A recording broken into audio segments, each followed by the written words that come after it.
Oh.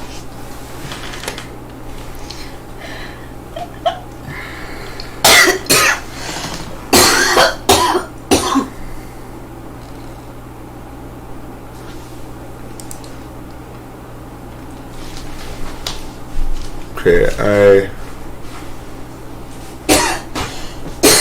am streaming. I'm trying to figure out where to look at myself. Like, do I look at myself there? Hi, King Krishna Sarma Pagoo. I guess this shows me it right there. There we go. Yes. Okay, excellent connection as well. Look at that.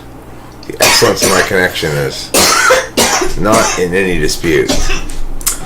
Okay, great. Fine. Wonderful. Spectacular times. Who's coughing? That's Barnaby the bathroom elf. He comes in here and he does coughing for me. He dances. He has his own little chair. Rachel will be back in a minute. She had to go to the bathroom, which is probably why Barry the bathroom elf decided to come out here. I guess. Who's coughing is a great question. I like it.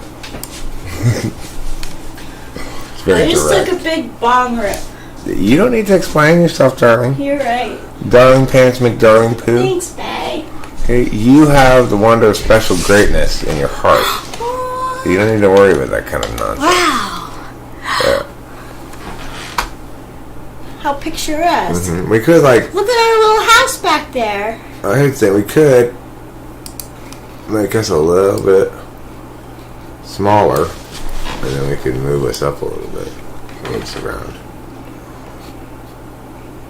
There. That's our little home. Hi. Hi. This is our home behind us. It's that thing right there. You can see it. Right where I'm touching it right now. This is the sun up there. That's the sun? That's the sun. It's a Oh. cloudy day. This is a tree. And it snowed. Oh, funny. Okay, Those so are Jesus' tracks. yeah, You see them in the snow? That was Jesus. is that where Jesus carried me? How did you know? Oh, I'm familiar with that story. Jesus is always carrying you. When you think Jesus left you alone, really he's carrying you. He is. Oops. I didn't mean to do that. What I meant to do was this. Oh! Waterfall! Oh, la la.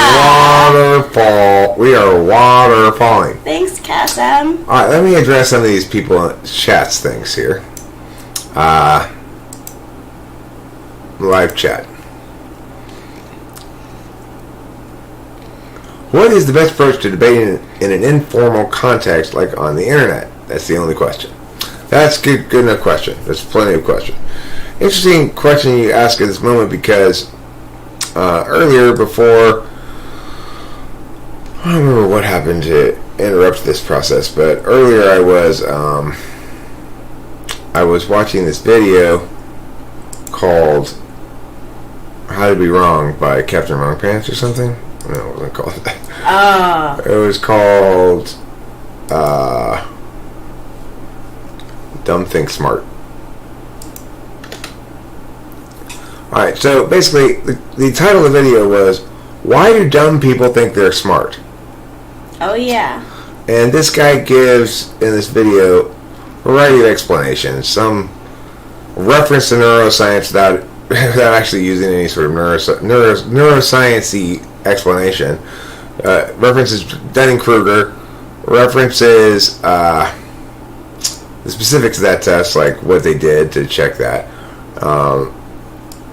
It's, how most people are very subject to poor self-analysis, that 93% of people rate themselves as above average drivers. Well, of course, 49% of people are above average drivers. So it's, more than half of those people are right. Yeah, it's true.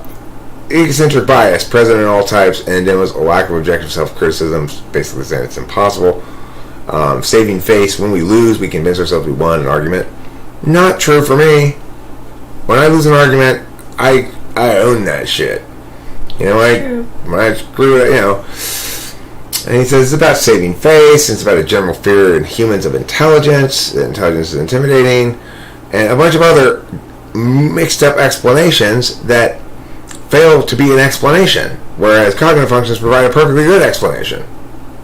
And also in a non-normative sense. Why do people who don't engage on a TI argumentation level persist in arguing in ways that require TI? Well, the answer is because chances are they're polar, you know? You know what the best part of this green screen picture is? What? I believe that they photoshopped more water that actually was like falling from that waterfall. I think you're probably right. You mention it. It's good. Ooh! How are we sitting on that? Sitting on the park bench. Ooh. Bum, bum, bum, bum, bum, bum.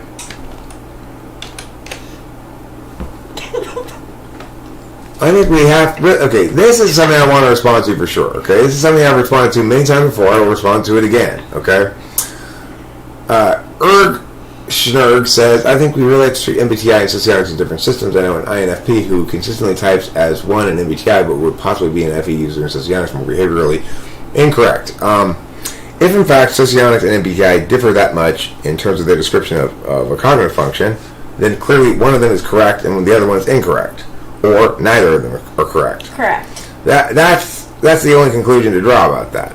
There's no possible way to say that there is a meaningful...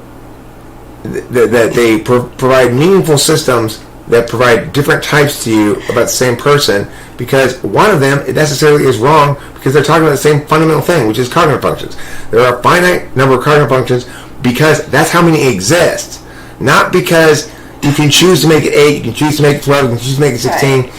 The 8 that we talk about exists because of the nature of human existence, that there really are 4 fields. Yeah. And there really are two functions for each field, like that are native to each field. You know, that when you understand the scope of, okay, these are the sorts of data requirements that might be made of me by the world. There's a finite and limited possible set of those. It's not infinite. And if you're thinking that either MBTI or Socionics can be valid in any sense without why is this so hot? Without why is it so hot? These levels, I mean. That means it's up too high. If I say the levels are hot, it means it's coming in so hot, you know, like way up there, peaking every time. You don't want it to get all the way to the top like that. Like that. It's called peaking. Anyway, so, yo, CJ O'Connell. It's not like languages. It's not like languages. Because with languages, you're not,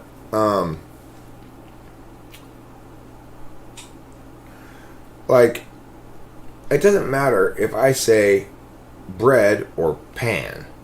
You know, it references the same thing.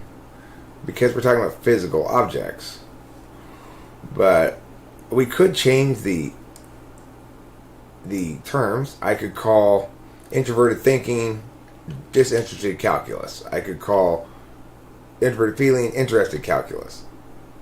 Now, if you want to refer to an interested calculus, a disinterested calculus distinction, which is an actual attentional manner distinction, you can refer to it by whatever you want to refer to it by. But the mechanical relationship between functions based on slots is logically necessary. It's not something that's arbitrary, and it's not something that you can meaningfully remake and have it be correct unless you're determined to fix what's wrong with it, like I was, rather than reinvent for your own purposes or whatever. What is the function that finds similarity in music? I've been watching Bosch, and the theme song was driving me nuts, and it came to me. It reminds me of Far From Home, Fiddler on a Roof. I would say, yeah, that's probably an NI thing. But I do that a lot too. For example, the theme music to Harry Potter, which is written by John Williams. Oh. I think it was written by John Williams. It basically steals this one little trill thing, this one little melody line at the end of the Star Wars theme song music that John Williams also wrote, and builds a new theme around that one. But every time that, it was memorable enough as a little bit of sub-theme in the previous soundtrack that every time I hear it reminds me of it. I would be like that too. Okay, that makes so, sense. Right, that's fair. Which one do you believe is right then? Mine. My understanding of it is correct. And the reason is because I started at the right spot. I said, what are we trying to do? Nobody in socioeconomics or MBTI ever seems to have asked that question. Well, what are we trying to do? We're trying to model a system with objects and fields like any other system that's modelable, with agents and information flows and vectors. And we can establish it in a way that is sensible and has a sound mechanics to it. As to say, is internally consistent, is consistent as well with empirics on the outside to the extent that we have them, and is intelligent enough that it can manage these metaframe questions. Why are those other systems inferior? Because they don't address these metaframe questions. And I do. And I'm aware of the fact that when I say this correlates with a given cognitive function, that I mean that. So there's a difference between a process analysis, such as a skills test that tells us definitively how somebody does in a given skill. Okay? Then the correlate that goes with that, why and how does that skill link to the function itself, versus, say, a value that is a correlate that doesn't link mechanically to the function, versus, say, a descriptive correlate, which even less links mechanically to anything in the system. And depending on the sort of answer in which you get, is it self-reported or is it some sort of actual process analysis, is going to tell you a lot about the purposefulness and the strength and the robustness, I guess is the word I'm looking for, the robustness of the typing protocol. My protocol is very robust because, first of all, it involves direct one-on-one back and forth with somebody. I got to be able to push on weak spots, pull on hesitancies, and see how much resistance there is to see if it's just this person's not performing because of the circumstance, like being hesitant to show what they can do. Sometimes that happens, takes a while to get them relaxed. Or is this representative of an actual deficit? I got to push and pull and prod a bit in order to find that out. I have to be responsive to the data in the moment. So I typed this INTJ guy today. He was a surgeon. And very interesting conversation we had with them about COVID too. He's totally on my side about COVID, which is great. But anyway, I at first was thinking, okay, this guy's got to be a heavy thinking type, like TI type, because he didn't seem particularly TE. But the fact is, as I did the tests, in other words, my gut was wrong, my tests were all right. By the end of it, Isaiah and Rachel both said he's INTJ, Eric, and I was still thinking he might be an INFJ, and then I sort of mentally recapped all the data, and in fact, all the tests said INTJ. Every test said INTJ, and I was just like, but he seems too FE effective, Well, see, that's where you have to have those meaningful distinctions. My sense of his FE effectiveness is to say, I'm looking for similarity with previous instances of the type that I've experienced in typing them. That's the weakness of that line of thinking, basically. And so if you're not constantly critiquing yourself about how it is you're thinking about the given thing and whether the thinking is appropriate for the affirmations you're making and conclusions you're drawing, if you're not doing that, you're doing it wrong. I like this table right here. You know, Me too. it's nice and tall. It is. And what I'm going to do today, I'm going to do a little bit of a public health service announcement. Inkity Pinkity, apparatus for communication at a distance and inscription. Inkity Pinkity.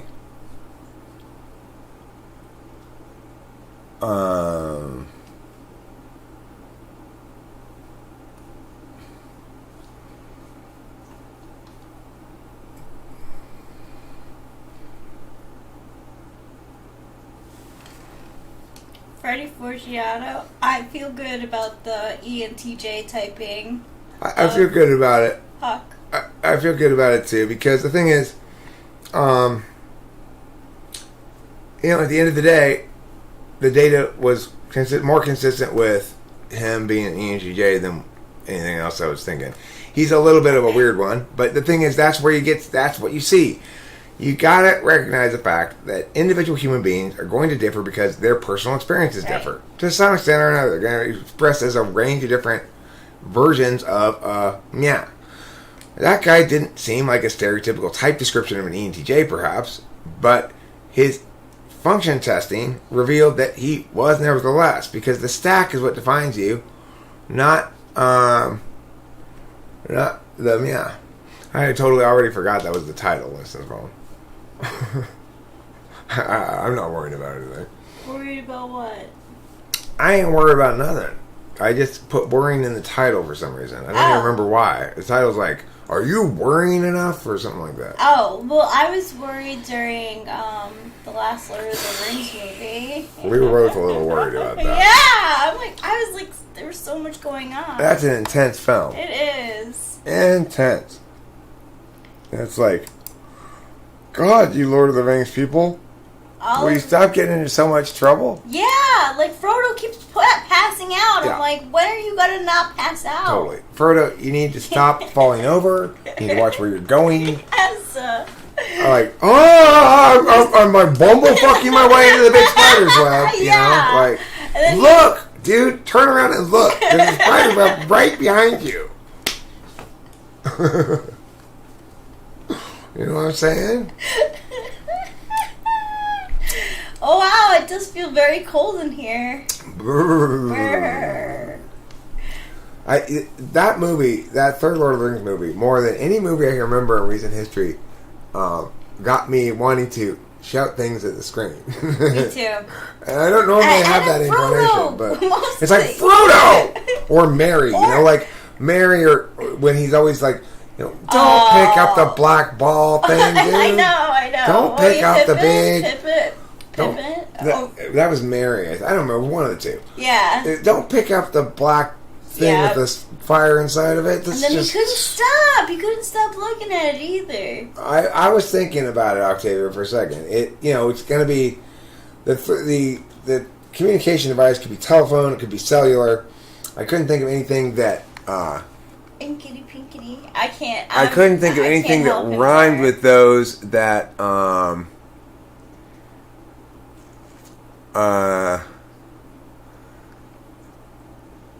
Well, the thing is, the great news is dialectical evolution. Nobody who's intelligent about cognitive functions is claiming it's revealing deeper truths. What it is a very powerful lexicographical tool that allows you to much more effectively analyze why and how things happen in the world. Mm-hmm. So, for example, I was watching this video earlier that was titled, "Why Dumb People Think They're Smart." And the fact is, I have a vastly better explanation for it. A much more sound explanation for it, and an actual explanation for it. Whereas this guy who was so obsessed with empirics and being sciencey and stuff, what he had was a set of possible explanations, none of which were determinate, none of which he provided any reason as to why we should prefer one or the other. And that's what you call argumentation-free thinking. That's a very TE friend. But I felt the same things when I wasn't listening to it fully, but the parts that I did listen to, I was like, wait, okay, these are like facts, but this isn't explaining the question that is being addressed in the YouTube.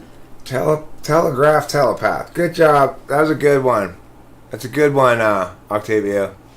Oh, it isn't. Oh, what's the other half? Well, what's the telegraph? Let me see what the clue was again. I gotta go back there. An inscription. Oh, yeah, telegraph, autograph. I'm not sure that rhymes, but that's fine. Telegraph.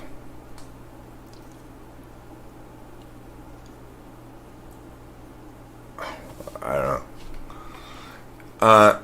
Eric, I had a friend typed as an ISFJ by you, but I'm not convinced her NE is weak enough nor her SI good enough to be one, although I can see where you get the FE from. I mean, I'm not always 100% right. Look, the thing is, I do spend an hour. Telegraph epitaph. That's a good one, Octavia Silva. I should have gotten it too. I should have gotten epitaph. What's an epitaph? An epitaph is an inscription on a tombstone. Oh, you're trying to get there. So I don't always get everybody right, and the longer ago I typed you, the higher the what's the word? Error margin. The higher the margin of error. My more recent typings, I'm much less likely to be wrong. Even if I am unsure, I'm probably right with my more recent typings, you know? But there was a time, maybe a year ago or 2 years ago or something, where I wasn't as good at it as I am now. So, you know, if it was an old typing, I might have gotten her wrong, you know?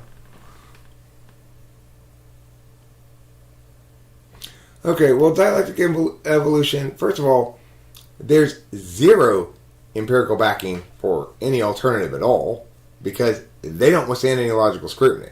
Like the Big Five, for example, is entirely circular and self-referential. It has no meat on its bones. It's not doing anything. On the other hand, what we have here in this circumstance, to clarify, is a situation very much like tectonic plates. In other words, the correct explanation that wasn't accepted as the correct explanation until 50 years after the guy came up with it. So this is one of those matters where it's not, you've got it entirely wrong. If you think cognitive functions are a tool for introspection, then you don't understand what a model is. See, if modeled properly, you're talking about objects, fields, vectors, frames of reference, things like that. Okay? Directionality of information, kinds of functions. A function means something specific. It's sort of a metaphysical action taken upon two or more objects within a given grammar. So it's like we've moved away from all the truth because we were started so far away from the truth.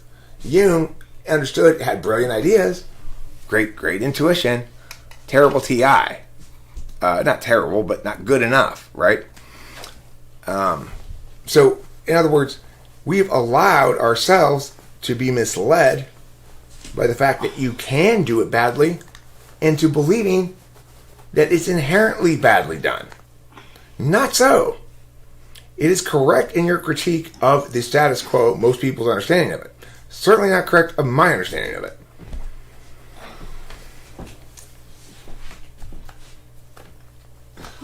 The only valid typology is the four temperaments. Yeah, I mean, the thing is, the great thing about cognitive functions is it's logically necessary.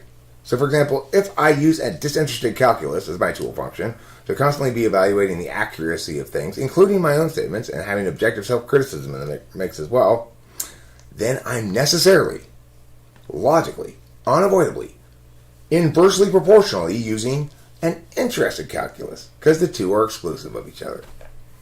Now, that's the sort of thing that you can hang your hat on. Yeah. It doesn't matter how many Big Five numbers some random scientist generates, they're all meaningless tripe. There's nothing you can hang your hat on. What I present to you is something you can hang your hat on. It's real. It's different than the bullshit kind of TE stuff you're talking about. Now, I need to pull a bong rip, and then I'm going to stand outside for a minute. Ooh, that sounds nice. I want I want Rachel to be able to enjoy the peaceful, cold solitude of this place. Thank you. And without me looking over her shoulder. She needs her moment with her spirit animal, too. I've already had mine. Hers is the snow fox. Oh, thanks, baby. What was yours? The penguin badger. Oh, penguin badger. Yeah, it's a badger that specializes in eating penguins. The challenge, of course, with the badger is it can't live where the penguins live.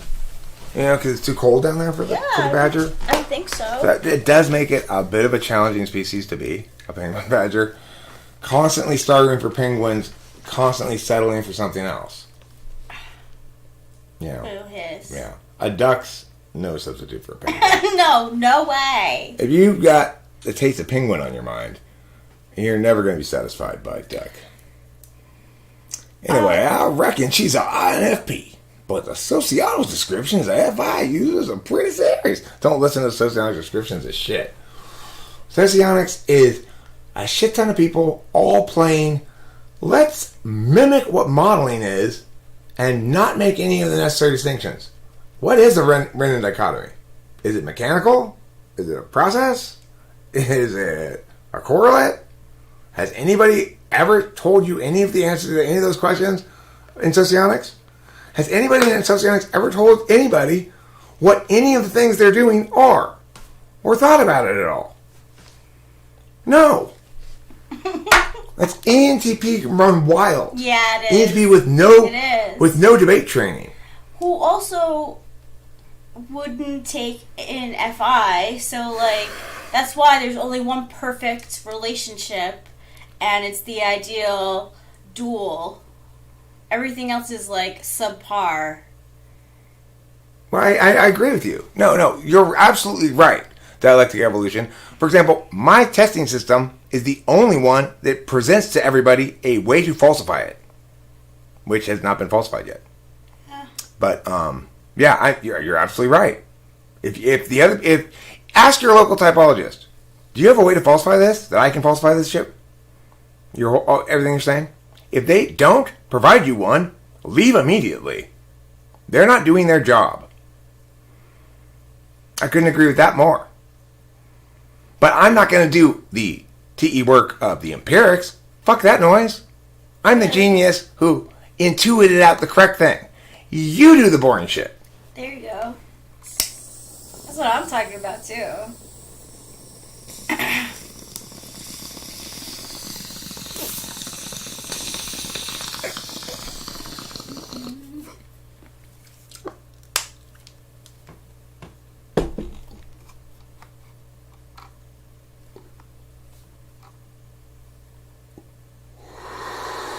Okay, well, Oliver Linehan, good question, but I'm going to have to say, I don't trust any of the population numbers.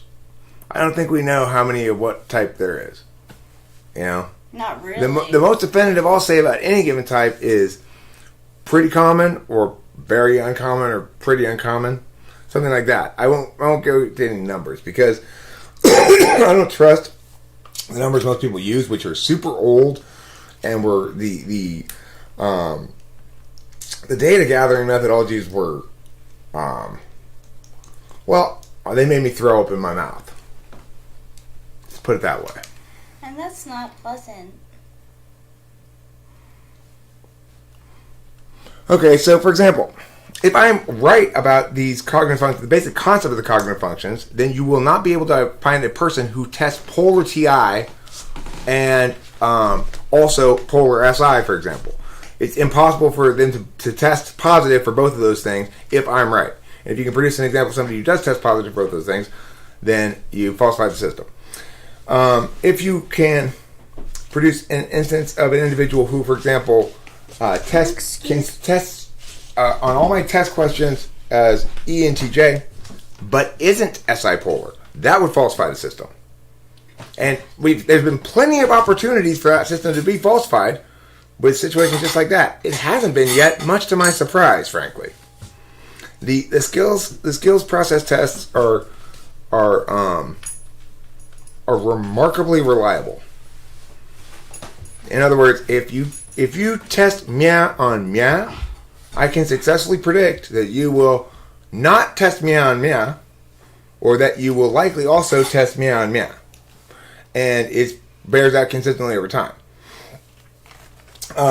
You could falsify the whole idea of cognitive functions additionally by establishing, for example, that there are additional attentional manners that are conceivable to express other than the ones that I've expressed, or that are commonly expressed, the 8 that are expressed. That in fact those cognitive functions don't comprise a totality of attentional manner taxonomy. Even if you were to just take it as a taxonomy, that it's inadequate, that it doesn't meet the basic standard of accounting for everything that would qualify as an attentional manner. For me, that would be sufficient to falsify it. There's a lot of different things you can do to falsify it. If I don't want to go into a whole shit ton of complicated stuff right now about how exactly to falsify it, but I could share some documents I have that give you basic gist of the ideas and stuff. Here's the thing: the ultimate falsification of it is simulate it, model it. The thing is, I've got information flows in put, get, receive information, and an interface function that deals with dynamic systems. It is conceivable with the way that this system breaks down to binaries that you could code it and simulate it and see if the simulated human beings behave as per within, approximately according to type descriptions and stuff like that and expectations for the types. If the system is robust enough, it should maintain something like that you'd expect for a stretch of time before it deviates ever wider from it, because it's not going to have into account things that aren't cognitive functions. For example, I do think there are other factors in life besides cognitive functions. I just think cognitive functions accounts for all of attentional manners, which is all it claims to account for. Thank you. Thank you, sir. So, yeah, the thing is, we already know this system of modeling shit works. That's how the internet works. It's got agents who execute functions on objects on fields. The challenge for modeling cognitive functions, of course, is that 2 of the fields are not visible to anybody but the single agent who is being. So you can't access my internal fields, and I can't access yours.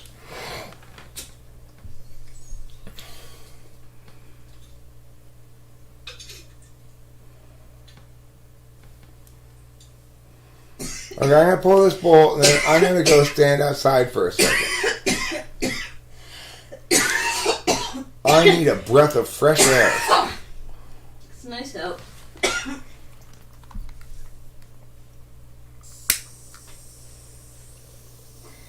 That movie took out so much FI for me that I am actually feeling tired.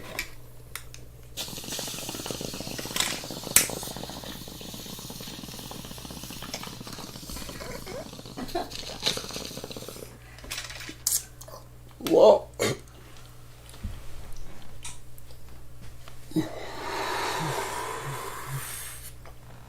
Wow.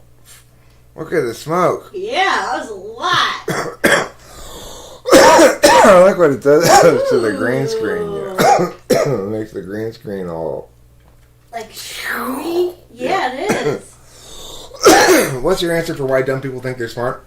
My first answer is the dumb people, smart people distinction is one made by, most likely by certain types of personality types of people, It's made primarily because it's an inherent value, It's like, for the INTJ I was talking to and myself both, an inherent value is going to be truth. Their dominant function is my fifth thought function. So we were both appalled by the slapdash manner with which the world is dealing with truth regarding COVID. Anyway, but the bottom line is, everybody wants to think they're smart, right? Or at least capable of hanging in a exchange. But if you are, say, an FI tool user, you are incapable of objectively critiquing yourself on those matters, because you use as your tool function knowing what you really want. So, for example, if you ask an ESFP to self-report on a personality test, they will test themselves as the type they want to be. In fact, if they don't master it the first time, they'll retake the test multiple times until they got it down, and then they'll make the claim, I've been tested like 6 times as this. Because they took the test 6 times in a row until they got it, so they got that result every time. That doesn't bother them, That's an ESFP thing. ENFPs are less stubborn about their wrongness, but just as incapable of objective self-criticism on their own. We had an ENFP come in the other night and say he was an ENTP. I don't know who all was here, right? If he had, I can point out to him this, and possibly impact his self-concept a bit. And maybe him walk away going, maybe I'm not an ENTP. Maybe I am an ENFP. So they're more open to that kind of stuff than ESFPs are. But the point is, to come in the first place, for that guy to have thought he was an ENTP, he had to be using a exclusively subjective metric to evaluate the question. He wasn't looking at himself and saying, objectively, I'm not a logic user. I'm a feelings person. I don't do well with legal language. I don't do well with conditionality in general. I see it as too black and white and unnecessarily limiting when the world is so full of grays or some bullshit like that, That would be an objective, accurate self-assessment. It never even crosses their mind because they don't understand how to apply that kind of assessment. They just assume what they do is they look for points of fact that confirm what they want.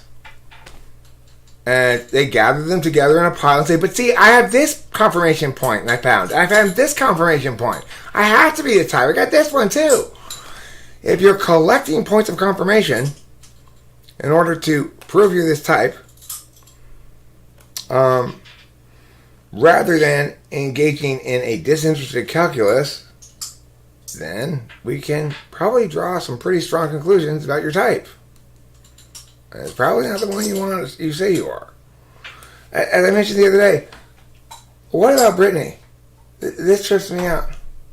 She was so stubborn for years that she was an ENTP. I told her a million times, you are an ESFP, Brittany. You are not an ENTP. You bear no resemblance to an ENTP. You have never been an ENTP, even in your own mind. The thing you're imagining yourself being as an ENTP is not an ENTP. She fought tooth and nail. Finally, I said, you know what? I gotta give you credit. You are persistent. You got that Naruto believe it spirit, right? Yeah. I made an official announcement. Brittany, fine. You want to be an ENTP? You're an ENTP. I will not challenge your type anymore. You're an ENTP. I won't. If you ask me to affirm that independently, I won't. But if you ask me directly, like, but Eric, do you really think I'm an ENTP? I'm going to tell you the truth, but if you just leave well enough alone, I will not dispute your claims that you are an ENTP. So guess what happened the next time, like a couple times later when I saw her? Or maybe the next time, I don't know. It was months. She had changed her name to female INTP. What? First of all, if you've ever met Brittany or talked to her at all, you will surely agree. In none of the annals of human history has there ever been anybody like Brittany whom anybody with any sense would call an introvert. She is the least introverted person you can imagine.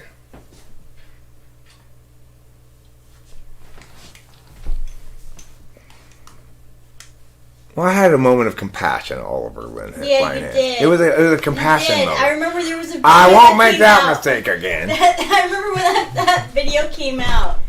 And you were like, Brittany, you are an ESFP. And, like, she asked you to take down, and you're like, you didn't realize that it went up. It was just, like, one of the timed ones. Oh, yeah. Yeah. That was nice of you. Did I take that down? I hope I took did. it down. Okay, good. Alright, that was a fuck up, right? That was a rare fuck up where I ended up publishing something where I didn't mean to. I wasn't supposed to publish it. I didn't mean to publish it. Yeah. I didn't want to publish it, and I published it anyway. So. I published it anyway, so Yeah. that was my bad. But whatever. Yeah, I fixed it as quick as I could. I think, if I remember correctly. It's funny too, because like after I watched it, I was like, "What is she? ESFP or ENTP?" I mean, you guys think I'm a talker. It is hard to get a word in with Brittany sometimes. Brittany's quite yeah. But also, like, she drove down to Laverne on a whim from Washington State in one drive. You know how we did Washington State in 2 drives, right? Yeah. It was still a long ass day. Mm-hmm. She did it in 1 drive on a whim to show up at my house at Laverne with a surprise. What the? Brittany, why are you at my house? Oh my gosh, how did you deal with that? I mean, it didn't really bother me. I just thought it was crazy. I thought it was interesting, I guess. She also gave me a pretty nice microphone as a gift. This one, right? No, it's broken. Oh. It's around somewhere. It's not really broken. It's just that you can't use the... like, it's got a mic jack on it, and it makes a sound if you plug it in. Oh. So, I don't use that one. Wait, I have a question though. When she showed up at your house, like, did she just leave, or did you guys go out to like lunch, or like what the hell happened? I went out to eat with her. Hung out with her for a little bit, I guess. Obviously, Kimberly was probably a little more agitated about it than I was. I just thought, what a weird and interesting thing to happen. Basically, Right. If I hadn't had the stress of knowing that Kimberly was mad and was getting me, because whatever happens, a leaf falls on the driveway. Now I gotta have Kimberly mad too. Aww. Kimberly's always mad about something.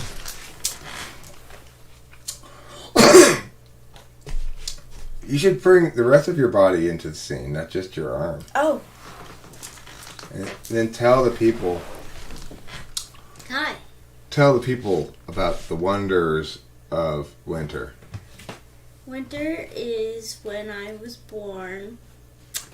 It's a cold one, a cold season.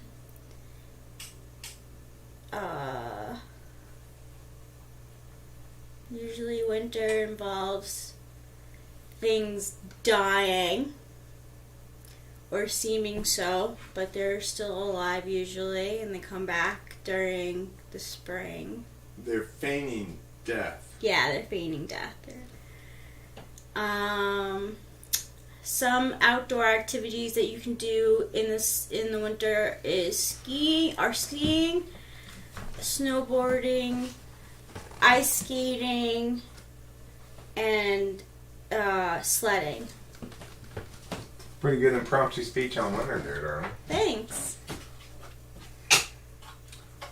You know what I was thinking? You know how in Lord of the Rings they go to Helm's Deep? Rachel? I'm sorry, I was reading something. Remember when in Lord of the Rings they go to Helm's Deep? Yes. Well, Helm's Deep sounds like the next stage after Balls Deep. Oh my god. I didn't just go balls deep, dude. I went Helm's Deep. You know? Yeah. Or it could be just the tip, too. That's another understanding. But Helm's Deep. I just went Helm's Deep. Yeah, it could just be just the tip. helmet. Oh my gosh, yeah, that happens, you know. I'm not really worried about Brittany. If she showed up like that, I would probably react according to how Eric was feeling about it mostly, or thinking about it, like, I would definitely be like, that's pretty extreme. But, like, extreme YouTubing.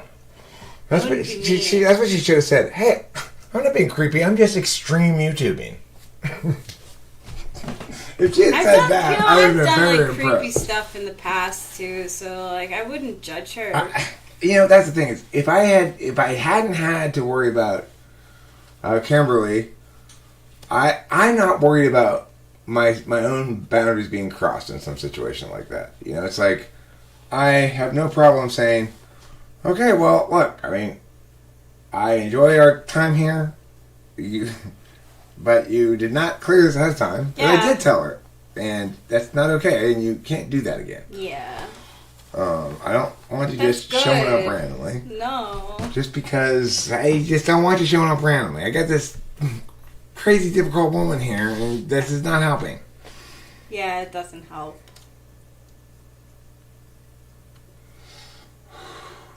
But anyway, the thing is, since she decided to retype herself as INTP, my former obligation to respect her being ENTP is obviously null and void, you know? So I am free from that promise. I don't have to not say anything about her type anymore because she's no longer claiming to be ENTP. Exactly. And that's what I said I would not disagree with. I didn't say I wouldn't disagree with INTP.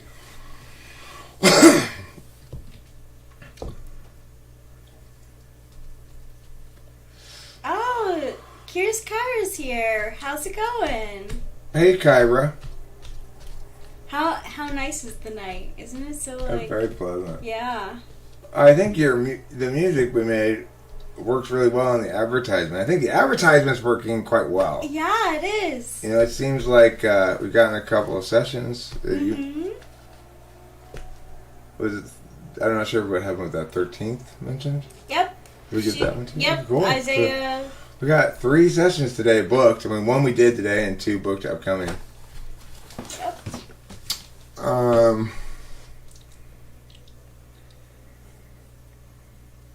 I have officially retyped myself as a sensory, introverted, methodical personality. So, a simp. Oh, that's cute. Kyra. Yeah, I'm pleasantly surprised, happy about it. I don't think he's gonna let me publish it, but I really wish I could publish the typing of the surgeon earlier today.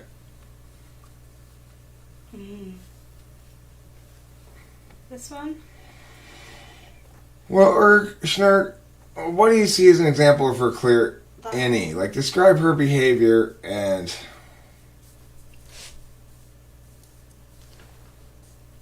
Not that one. Well, remember, there's 2 kinds of TI questions. One that requires more memory than the others.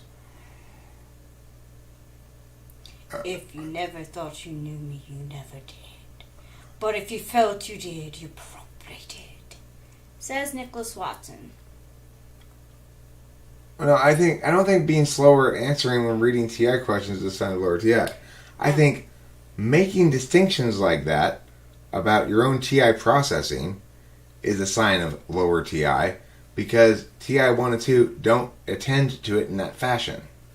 It's too automatic. They're not paying attention to whether their TI is working well enough or not. I never worry about my TI working well enough. I never think about it at all. It's so automatic.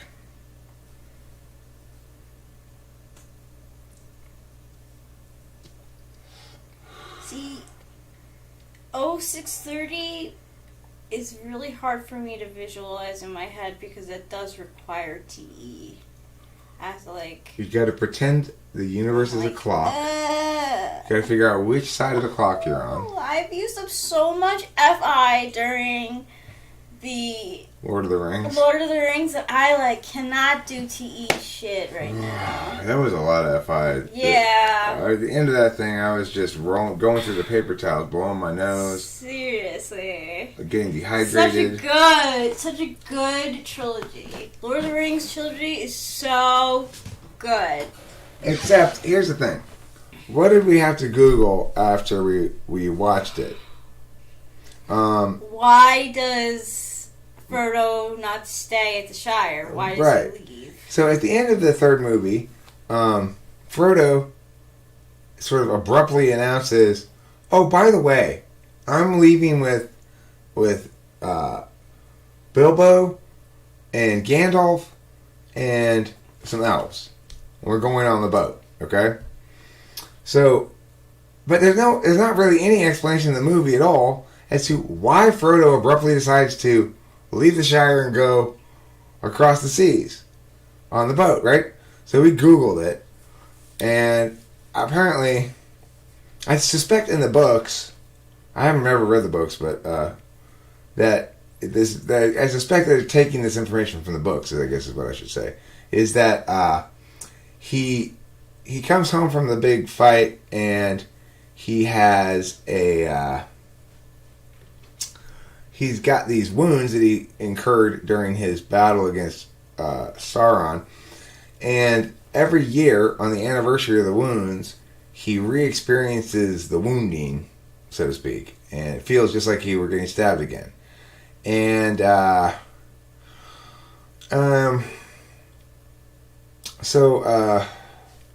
got distracted by Urg's thing, but basically he was going with Gandalf to... Oh yeah, right.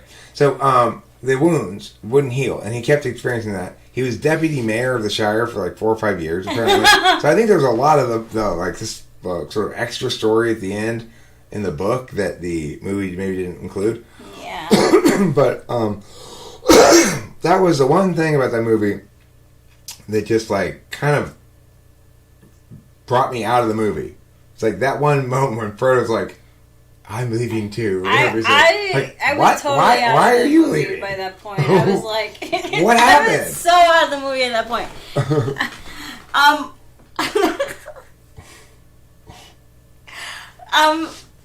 Winston's mom, I wanted to mention to you that I used the large crystal on Kitty, and she liked it. She didn't move away from it. She was I was using it at to rub her a little bit, the crystal quartz, and she dug it because I think that she knows that she's the kitty pageant winner and she would get a crown. It's her crown. Okay, so Urg Snark, I want to comment on this person's innie, that's one interpretation along more. Well, that's the other thing I said at the end of that movie, and I get back to Urg Snark is, okay, you're bromancing it up too much.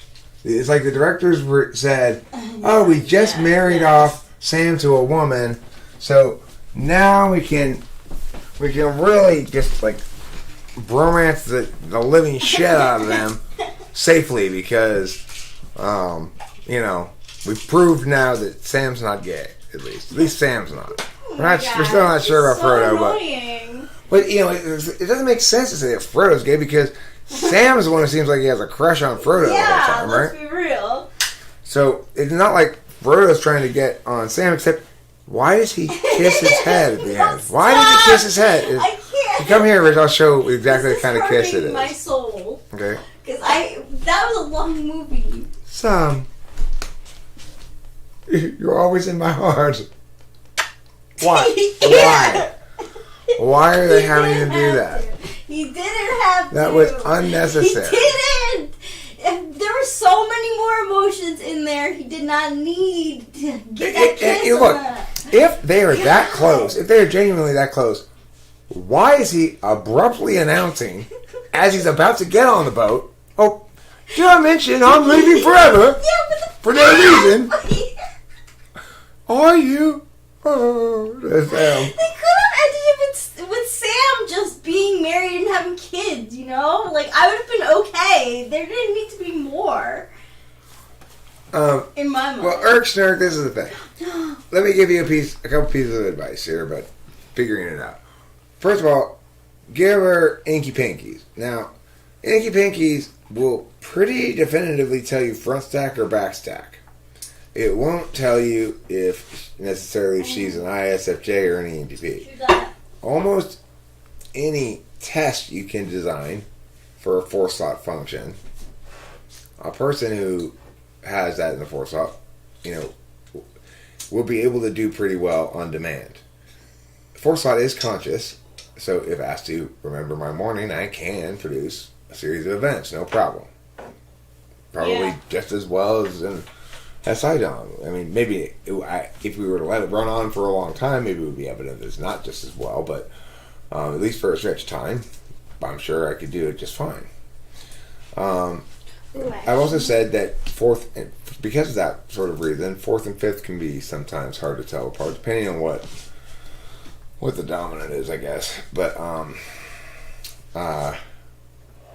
so, however, one way you can tell 4th and 5th apart is 5th slot can't do Inky Pinkies, and 4th slot can.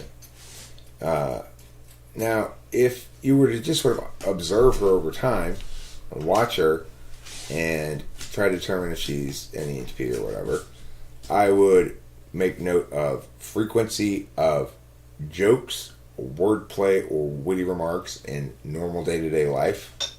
Witty or cutting, depending on whether she's nice or mean, I guess. I would look for what kind of compliments work on her? If you tell her I've never met anybody like you before, is that something that's going to make her happy to hear? Or is she gonna think maybe you might be saying she's weird? That's I mean, these are correlates, they're not definitive, but they can help,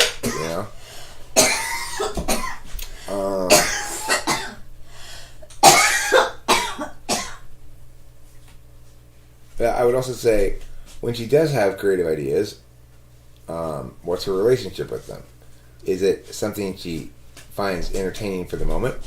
Is it something that tends to launch actual projects? If it does she finish those projects, or is she haphazard and has a shit ton of projects? Like an ISFJ will use expert intuition to ideate about projects, but a likely ISFJ thing is, well, I'm going to have projects of what I'm going to do with the house, or projects of what I'm going to do with reorganizing my stuff, or things like that. They're probably not going to have a lot of creative projects in general, but that's not a firm and hard and fast rule. My friend Dave Porter is a musician who, like, for my interpretation, because he plays mostly covers, most of his attention is on learning and playing and mastering covers. I don't see him as especially creative. He does have some original songs, but his primary focus is not on that. And so, but it is worth noting that he's pretty creative. When he's most actually creative, though, he's not writing songs. He's like drawing pictures, maybe. He's a pretty good drawer, and he's definitely a 4, type 4/6 probably. He stubbornly refuses to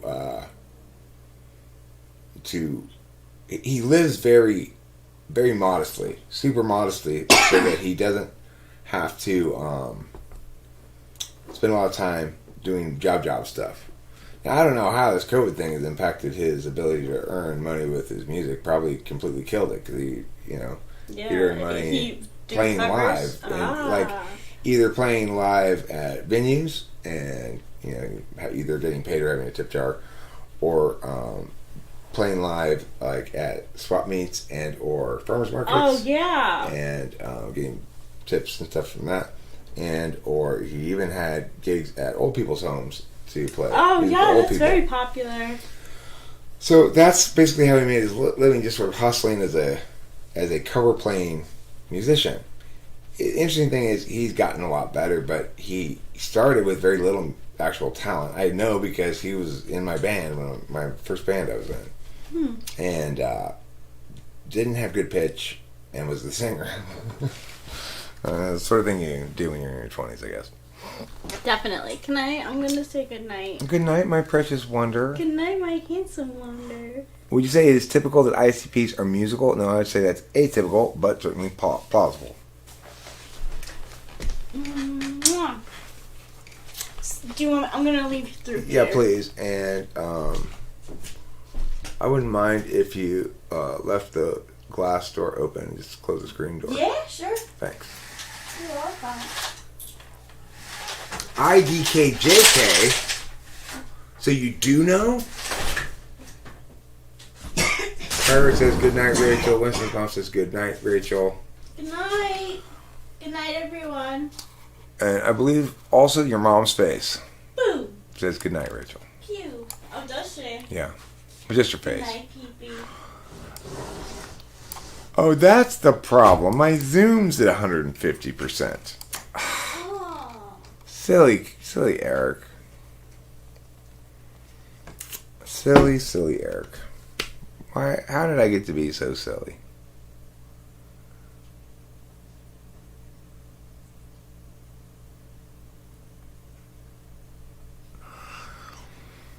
I mean, the thing about this any question I was asking, so you can see, I think it was a good exchange there because it demonstrates how we can talk so abstractly about stuff sometimes that we fail to remember that there's actual data. It's like, well, she has this speech pattern, blah, blah, blah. Okay, what,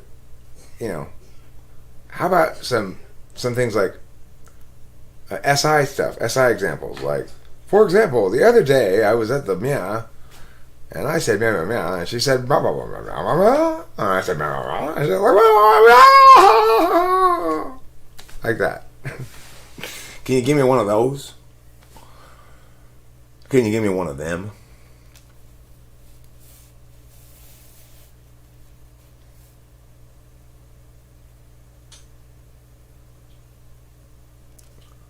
Be my pantyhose. Be my house of men. Now, I want to see, now that I've got this at the proper Zoom level, I can actually kind of keep up with the chat of it instead of being just having it blown right by me.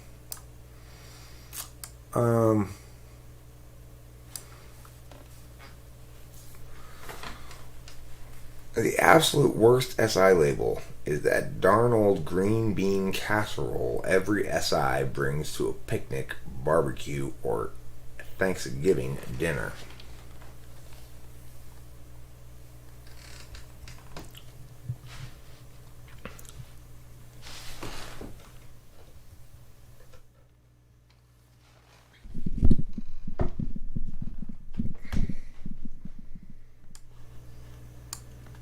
Mike, check. I hope you ain't be dissing green bean casserole, Octavia Silva. You best not be dissing green bean casserole. Nobody doesn't like Sara Lee, but everybody doesn't like somebody who doesn't like green bean casserole. That's just the facts. Those are just the facts, Octavio. I'm not telling you any non-factual things.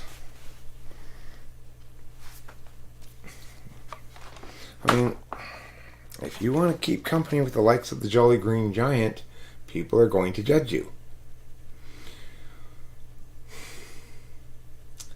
Yeah, he says he's an activist. I say he's a murderer. I had a question about your most recent typing video. Would someone who was any-polar be able to do well on it? What was the... I don't know, what question? I don't know what questions you're talking about. Any polar is a tricky one, a little more tricky to test than SI or TI. Those are the better tests. The RAT test, a random associations test. that is, yes, somebody with any polar does well on that. ISTP can do fine on that. Does quite well on it. Which is one of the reasons why I thought ISFP possibly for a second with this surgeon guy I was typing today. Before settling on INTJ. Of course, Isaiah and Rachel. Isaiah's got an INTJ brother. Rachel dated an INTJ for quite a while. Has dated a couple of INTJs. They both knew he was INTJ before me. And that's one of the shortcomings of being an SI type. I can ignore my NI and just go, well, I don't, you seem pretty FE to me. Yeah. It's a dumb mistake, but that's why I got teammates to help me.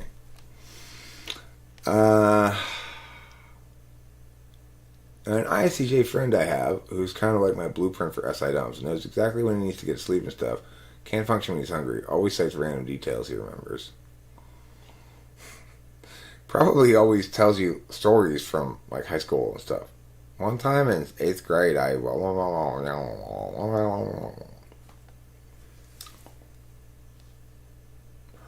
okay, well, I mean, I believe it. Janine L. That is one of the shortcomings of language tests in general is that people who speak a foreign language, who speak English as a second language, you may get false results from those tests for those people. In other words, if I apply a language-based skills test and to somebody who doesn't speak English very well and they test poorly on it, quote unquote, or test something close to polar, or test backside on it, or whatever you want to call that, well, then I shouldn't trust those results, obviously. So those are concerns. British English shouldn't be a problem on the RAT test. I mean, the Brits say ice cream just like Americans do, and they say ice skate just like Americans do, and they say what was another ice one?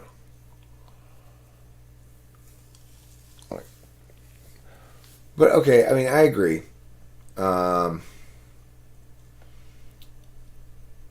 So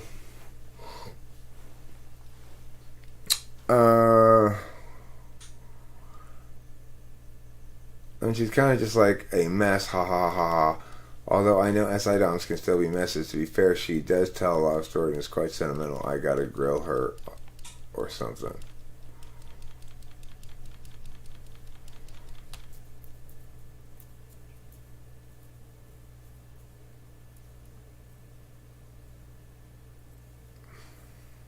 Differences?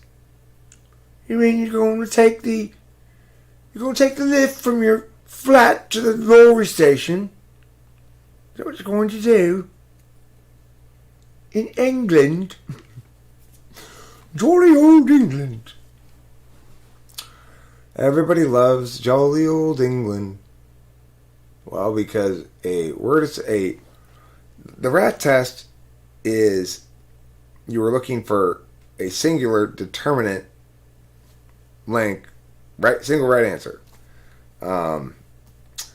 And that's not at all the same thing as generating wordplay and on bulk. Definitely a very, very, very, very different skill.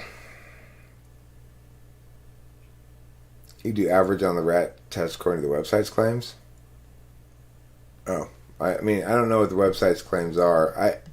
I have in my head a slowly growing pile of reference points, which are, like I did my ISTP kid. I gave her that test, and she did pretty well on it. Not as good as me and Rachel, but pretty well. And of course, she's a 5th grader too, but she did better than a lot of people I type. NI types seem to do fine on it. Probably NI 4th would have a lot of trouble with it, or more trouble with it. But this INTJ surgeon performed, I felt like, at ISTP level of NI. on that test. But he wasn't taking hardly any time to think about it at all. Like, he was just giving it a second. And I didn't produce the answer. He was just like, I don't know. Alright, so I've read this too, Winston Vaughn. This test claims to be a test of creative potential. And has since been considered as a valid measure of creativity. I don't think it tests creativity at all. And this is the problem you have when you don't have a full lexicographical tool set to use. If the people who made this test understood cognitive functions, they would try to see it as either linking to a specific attentional manner or skill associated with that, or perhaps a pairing of them. I like the test because it seems to correlate pretty strongly with NI in the 1, 2, 5, 3, maybe, that those people do meow or better, and that other places they do meow or worse. Now, I need more data before I can say anything conclusive about that, but at the moment, it does seem to be a pretty strong correlate with NI.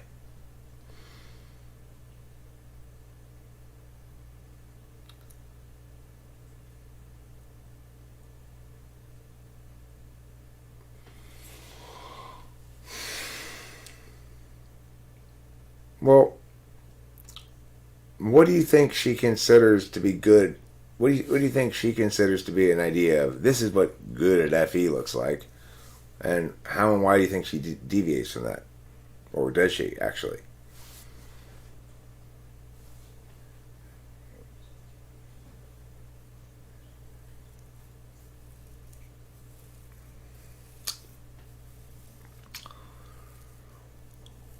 I mean, the important thing to remember when you go to Britain is you got to watch out because the British are constantly asking questions.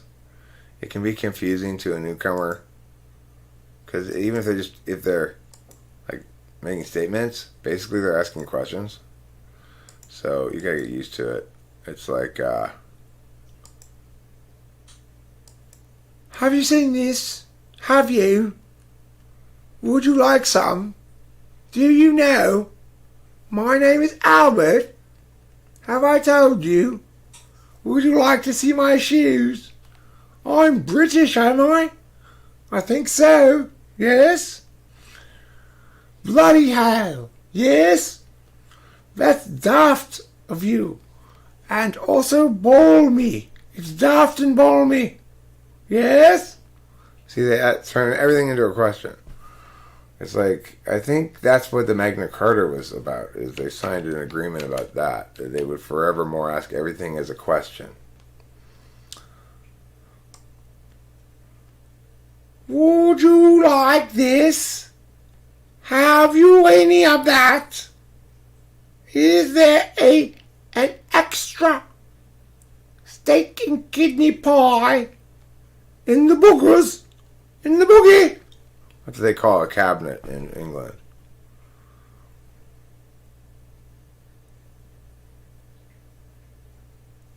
Go, Polly the Wally and the Smalley!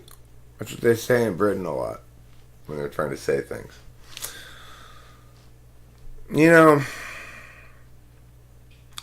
They're also constantly getting lost at sea.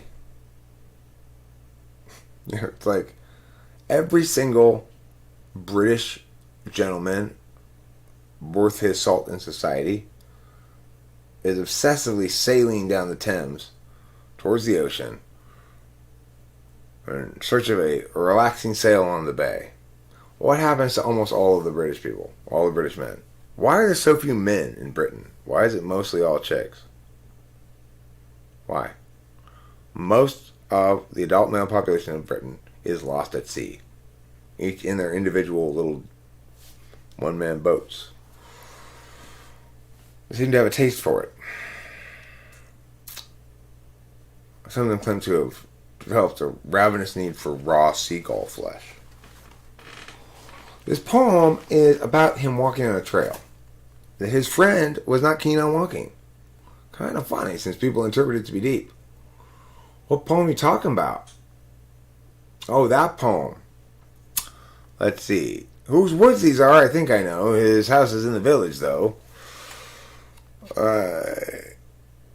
He will not see me standing here to watch his woods fill up with snow.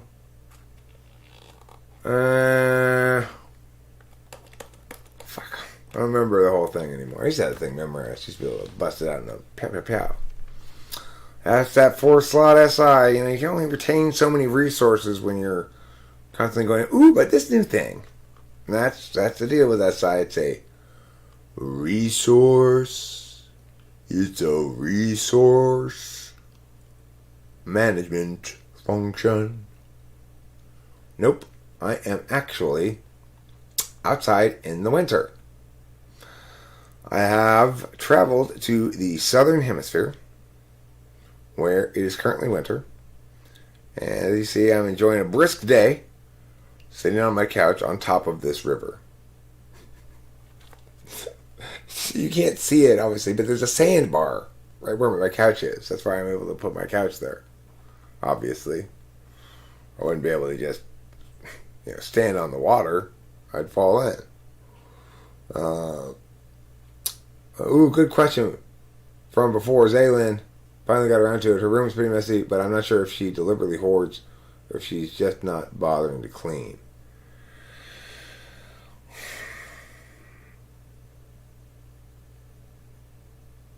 Alright, here's a question you can ask her.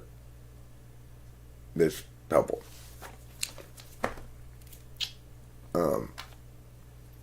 You could even try to pretend it was, a real thing, but hey, pretend I am coming up to you right now, ISFJ lady, or whatever type you are.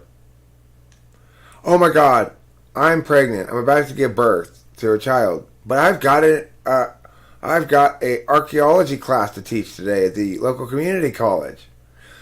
You've got to fill in for me, please. Here's the class materials. I'm sure it'll be fine. I can't explain it anymore. You can see my water is broken. It's dripping down my legs. I've got to get this baby out of me at the hospital. I won't be done before the end of class, I don't think. If I do it really fast, then maybe I could be back for the last 15 minutes, but that's about the best I can do. So you're going to have to cover this class. Now, how does that sound to her? If she's, let's say, an ESFJ, she will like the idea, but be very, I better make sure I got the TE down on this, and I better make sure I got how much TI is going to be involved. If an ENTP, they'd be like, sure, give me that shit. I'm all over this.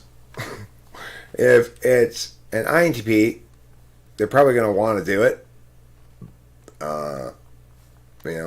Probably try to play it cool. And if it's an ISFJ, she'll be like, oh, fuck no. No. Or if she's an ISTJ, either way.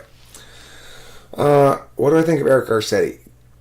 Great and interesting question, Broccoli Todd. And I must admit, somewhat to my discredit, I really don't have any opinion about him because I really haven't been following any of that stuff, like local, what he's doing or not. Also, I don't actually live in the city of Los Angeles, so he's not actually my mayor. But I really like the fact that you asked that question. Is he mayor? He's still mayor of Los Angeles, isn't he? Or maybe he's not anymore.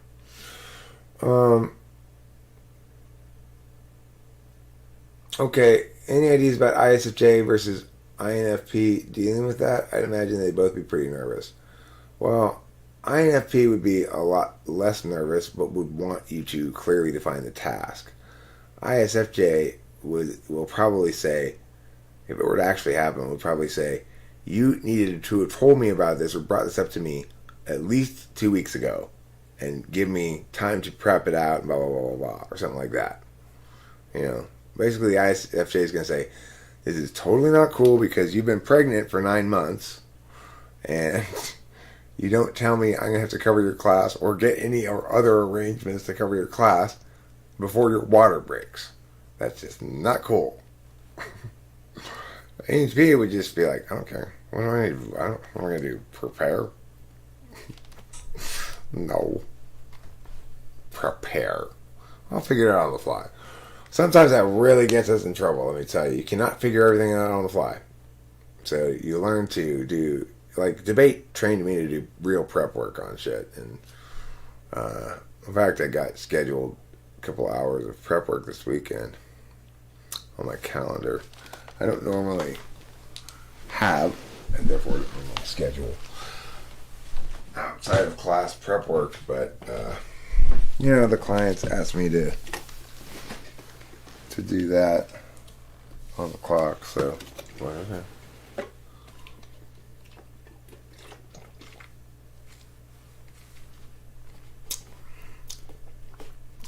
The Supreme Court branded Bill Clinton as a simp. I didn't know the Supreme Court was who decided who was a simp or who wasn't. When did the Supreme Court get into the simp business?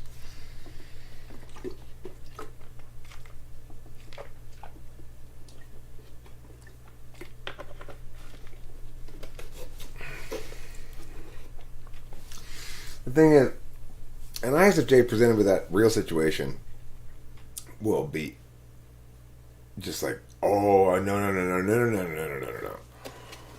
Like, one thing I actually did that was bad in my relationship with Kimberly is one time I sort of sprung on her last minute that she wasn't just going to determine with me, that she was going to have to judge. She didn't feel qualified to judge. I didn't really have a lot of chance to explain it to her or anything. I didn't know at the time just how much sort of ontological stress that was going to put on her. She really, really was bothered by it, because in her perspective, it's like I'm guaranteeing her FE failure or something.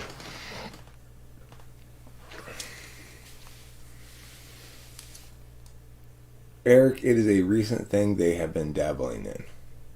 What's a recent thing they have been dabbling in? My poo? I told them to stop dabbling in my poo.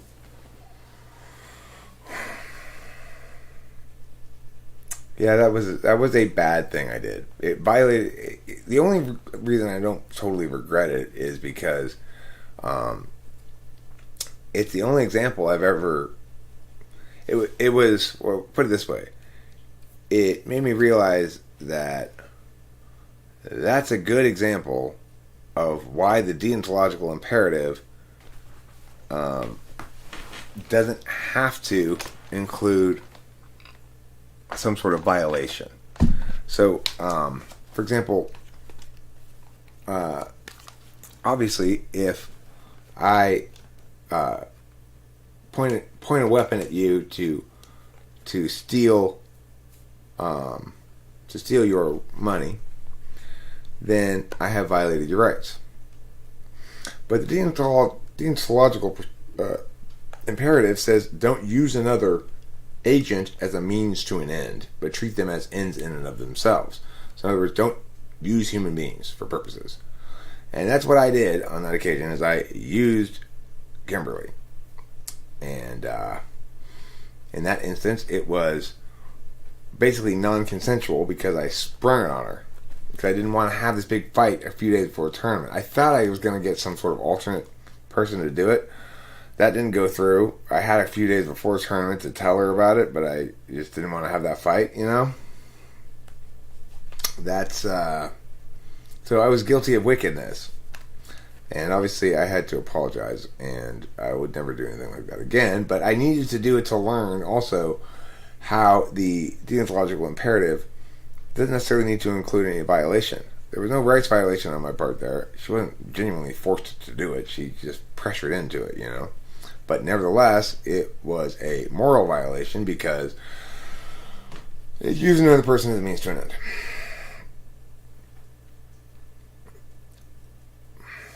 And I think that the deontological imperative is basically the underlying value of the INFJ.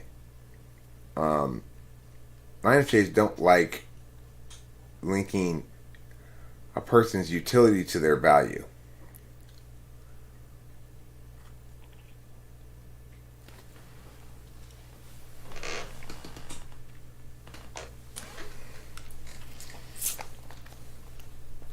or do you think INFPs have worse social anxiety than ISFJs? I don't know. I don't have opinion about whether or not either of those types naturally is inclined towards social anxiety. I am willing to entertain the idea that there is an actual thing that is social anxiety, and that it might be in fact sort of debilitating in some sense. However, part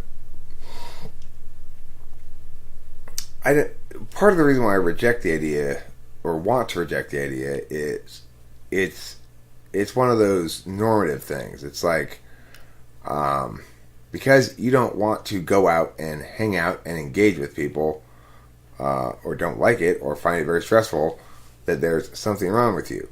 Well, I mean, my first question is, why are you repeatedly going and doing things that make you so uncomfortable that you think you have a problem? Why are you being forced to go to these things? Can you avoid it in some fashion? That'd be my first thought, rather than tell you there's something wrong with you because you don't like something. However, if you're telling me that no, this is not just I don't like socializing, this is even when I really need to go and I want to, even I get out there and I get all panicky and I run away or something. Well, okay, that's weird. I don't know why you would do that, or I don't get social anxiety very well because I don't experience a lot of it, I guess.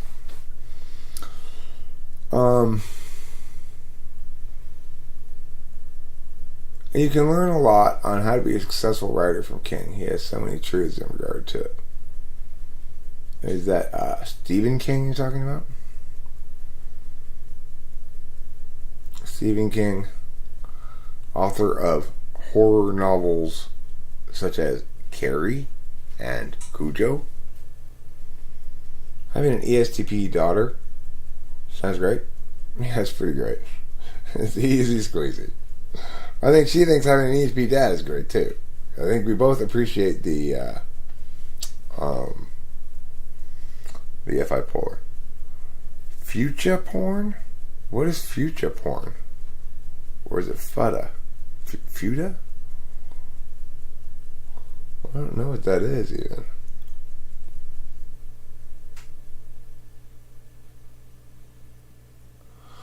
Oh yeah, well, this is one of those places where, how some places will tell you, don't like the weather, just wait 5 minutes, it'll change. This is one of those places, like, super extreme, though. The weather just goes all over the fucking place in, like, just a couple of minutes. Right now, it's got winter again. How much shredded beef have I eaten in the last 6.5 hours? Shredded beef. None. We had chicken. We had chicken for lunch, a late lunch, but I'm going to need to eat again pretty soon. I could probably start to queue up again. I could queue up chicken again. I could queue up some burgers. I could eat some hot dogs. I got all three kind of meats. They're your primary meats.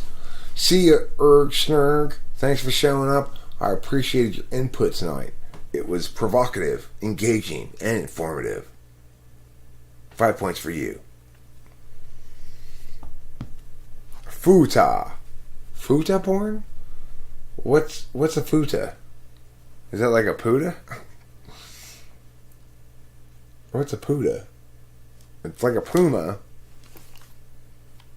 bubble. My own theory is that a Negro develops first. It's fear-based. Cognition develops in response to dealing with those fears.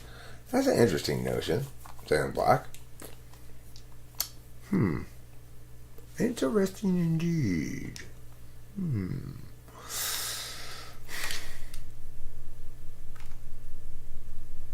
I have to think about that more.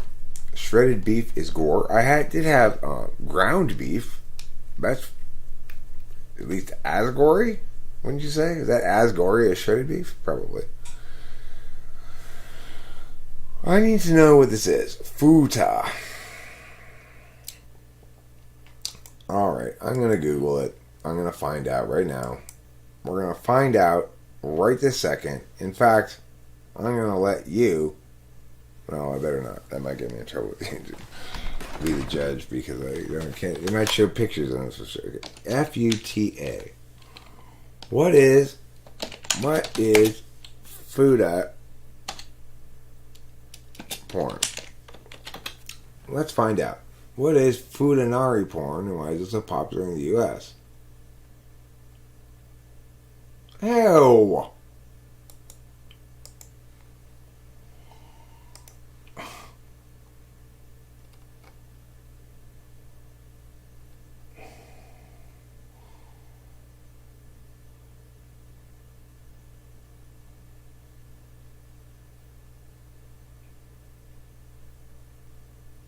Oh, man.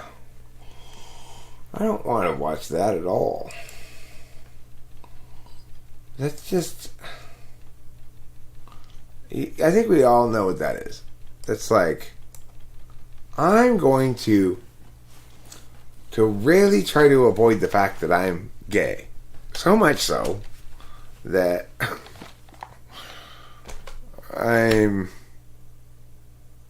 it's just if you're gonna be Mo, just go Mo, you know? Either go full blast Mo. No, but I will say this. She didn't get it right on the first try. I would say this, Mark Dan. It was an unusually framed... I liked the question, but it was unusually framed in that you didn't give the information that revealed the starting spot until you added that piece of information at the end, which is a tricky and cool way to ask one of those questions, but it doesn't surprise me that Rachel didn't get it because it was... You had to keep the first part here, status pending, until you get to this part. Go back to this part, update statuses, and then deduce what's going on. So you had extra level of steps in there besides the deductive steps. The other thing is, she just thought it through, gave me a wrong answer and sort of a confused look about it, and didn't really like think about it hard or anything, so no, she got it wrong.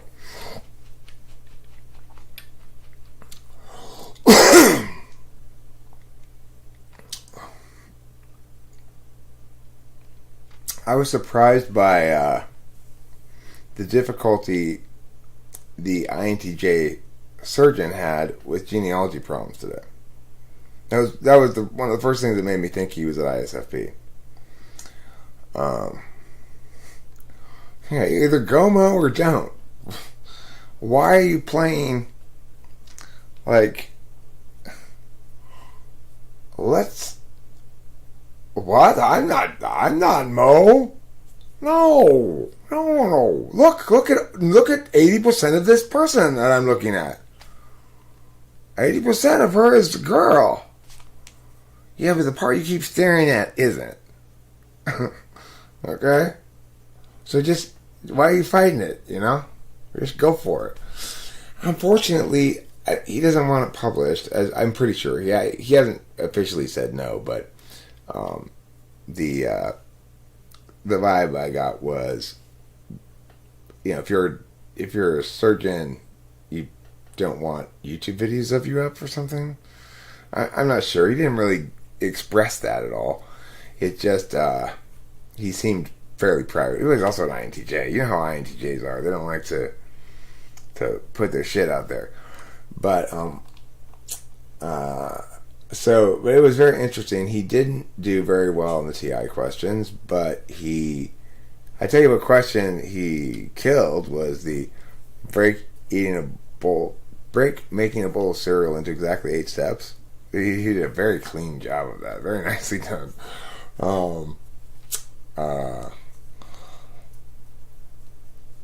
He did very well on the SI, tell me about your morning thing. But like a lot of SI8 people sort of didn't get it at first, and so I said, no, like this. Bam, bam, bam, bam, bam. Oh, like that? Okay. And then he was able to do it fine, you know. So that's interesting. Like I said, he scored ISTP-ish level on the rat test. He didn't get Inky Pinkies, which suggests any backslot. But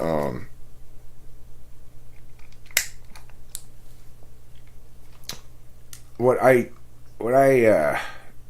came to see at some point was I was being blinded by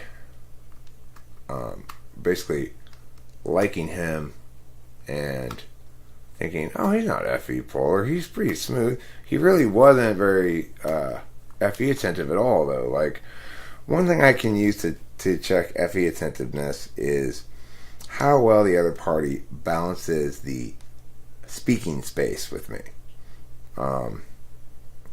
Who is my father's wife's daughter's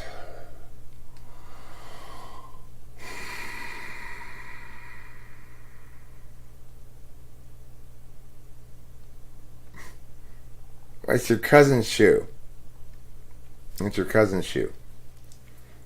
Unless your dad married his sister. It's your cousin's shoe. Okay. The only reason I know about that type of porn is because in quite a few Discord servers it's plastered somewhere. Okay, well, I wasn't even thinking about whatever. I was just thinking, it's like, it doesn't matter how much you dress up that penis. It's still gonna be a penis.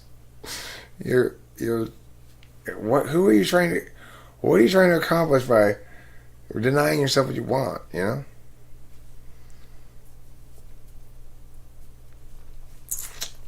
I think you're normal, son. Mm-hmm.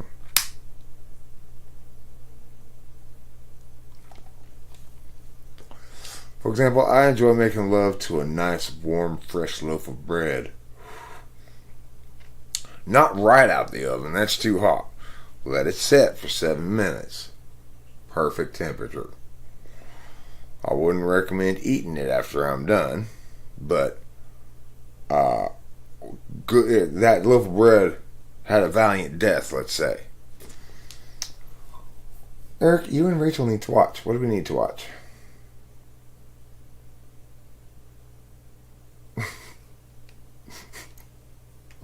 I took a loaf of bread in my shoulder. I got loaf. I got the loaf right here, okay? Loaf right here. I'm curious. Do you skip to the end because the story's liking or boring, and you need to complete it? Watch the next best trilogy after Lord of the Rings, the High School Musical trilogy. Are you serious? Is it good? I don't know. You might be joking or you might be serious. It doesn't sound good, but maybe it is. It sounds better than Menopause the musical. That was terrible, terrible. And I'm going through menopause when I was watching it too. It may have caused me to go through menopause, in fact. But regardless, I couldn't have identified more with it, but it's still that terrible.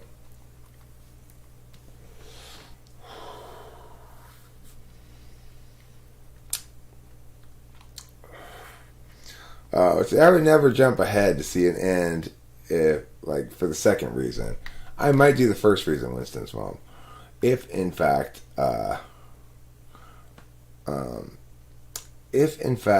I was really bored with it, but then I wouldn't really want to know the end. I guess I just wouldn't look forward. I wouldn't do that at all. I wouldn't look to the end and see.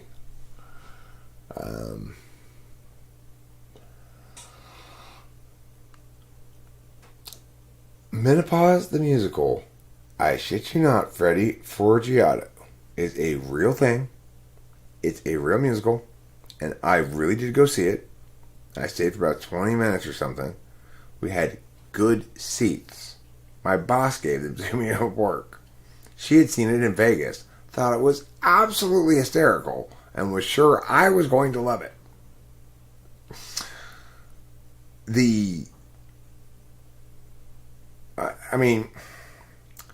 During that 20 minutes, I came close to contracting and growing 7 or 8 different kinds of cancers. I had a psychotic break and began to chew my own foot. It provoked a strong negative reaction from me, let's just say. I did watch 1 and 2. I watched both the first 2 John Wicks. I liked them both. They were very entertaining. Then I went to watch the 3rd John Wick movie, entitled Chronicles. Guess what? Guess what? You cannot rent it. You can only buy it, and it's $20. Just like, no, fuck you. I'm not getting that. Sorry, that's just ridiculous. I do want to see this movie, not that badly. Why is it priced so much more than every other movie, and you won't let me rent it? It's like, no, I'm not going to play your game. I'm just not going to watch it then. Fuck it. I don't care. I don't need to see the bad. It's not like, okay, well, yeah, I could pay $20 for it, but it's the principle of the thing. Why is it like twice as much as any other movie?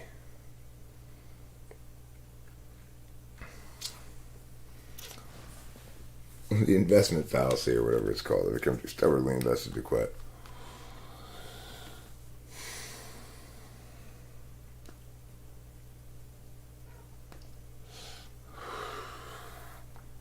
Thank you for retracting that, Nicholas Watson. Preventing me from trying to puzzle through it any further. Well, we've watched a lot of movies. It's cool. I really like watching movies with Rachel. She's a great movie buddy. I don't watch pegging pornography. I do know what pegging is. I've had it explained to me. The pornography that I watch, when I do watch pornography, well,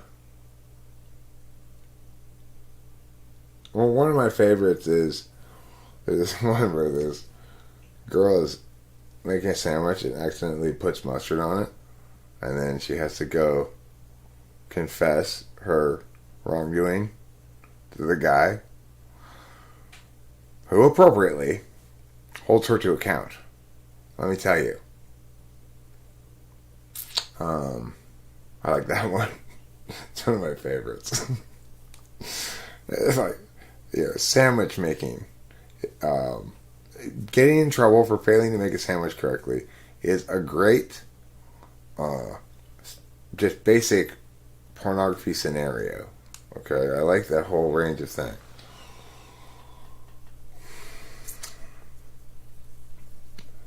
So, ladies, if you ever do decide to make me a sandwich, remember this, and make it right. I don't like mayonnaise. At all. Don't put any mayonnaise. Or Miracle Whip. I don't like that either. Yes, I like mustard. Ketchup on a ham sandwich? Get in here, girl. You don't put ketchup on a ham sandwich. That's not proper. What is your favorite sandwich, and which personality type is a peanut butter and jelly sandwich? My favorite sandwich at the moment is actually a peanut butter and jelly sandwich, because we have this delightful invention called Uncrustables, which are these perfect frozen little instant food peanut butter and jelly pie things that are, you can kind of convince yourself qualifies as real food.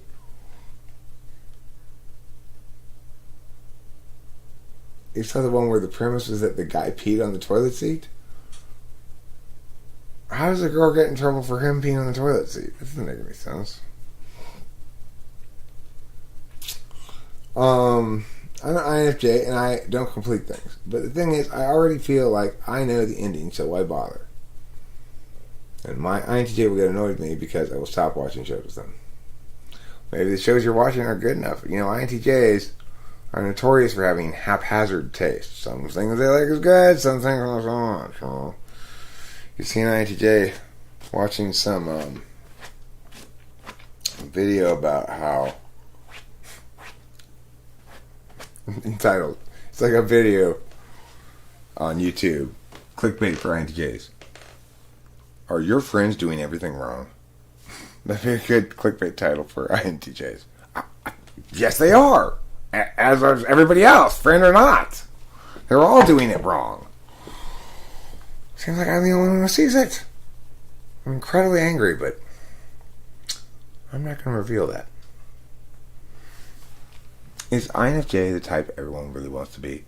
It's one of the probably top 3 types that people want to be. People want to be INFJ, INTJ, and ENTP. Slightly 4th place, a little bit down from that is INTP. Those are 4 types they want to be.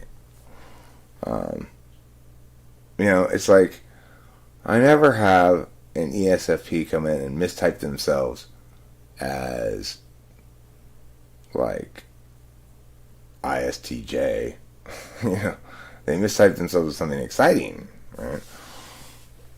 People don't really want to be ENTJs. Interestingly, I think people who understand functions well enough to understand ENTJs also understand that they're just not that focused, not that goal-oriented. They aren't an ENTJ.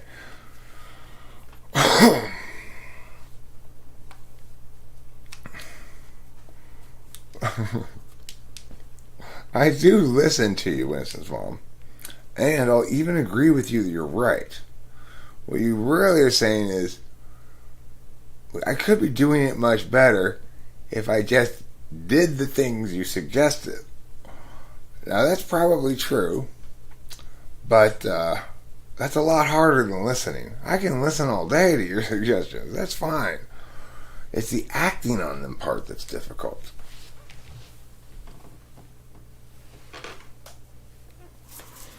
It's that darn SE again, rearing its ugly head, breaking all the countries of the world. Sure is wintry around here. So what do you guys think of the green screen? Mrs. Mom got it for me. What do you think? You like this background better than my shelves? Is 5th slot stronger than 8th slot? Like Rachel has better NE than Taylor or Cloud or female INTP? That's a tough question. That's a very difficult question to answer because they use them differently, and so it's kind of hard to compare. Taylor or Brittany will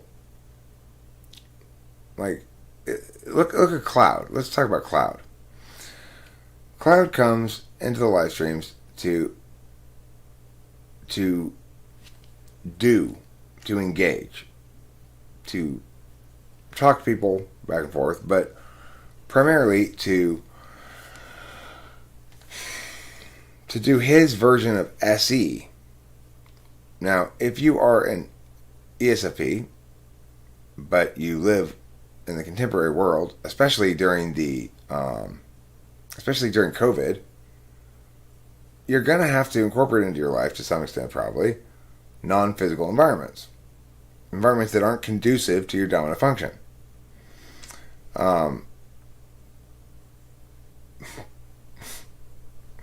He's really devoted.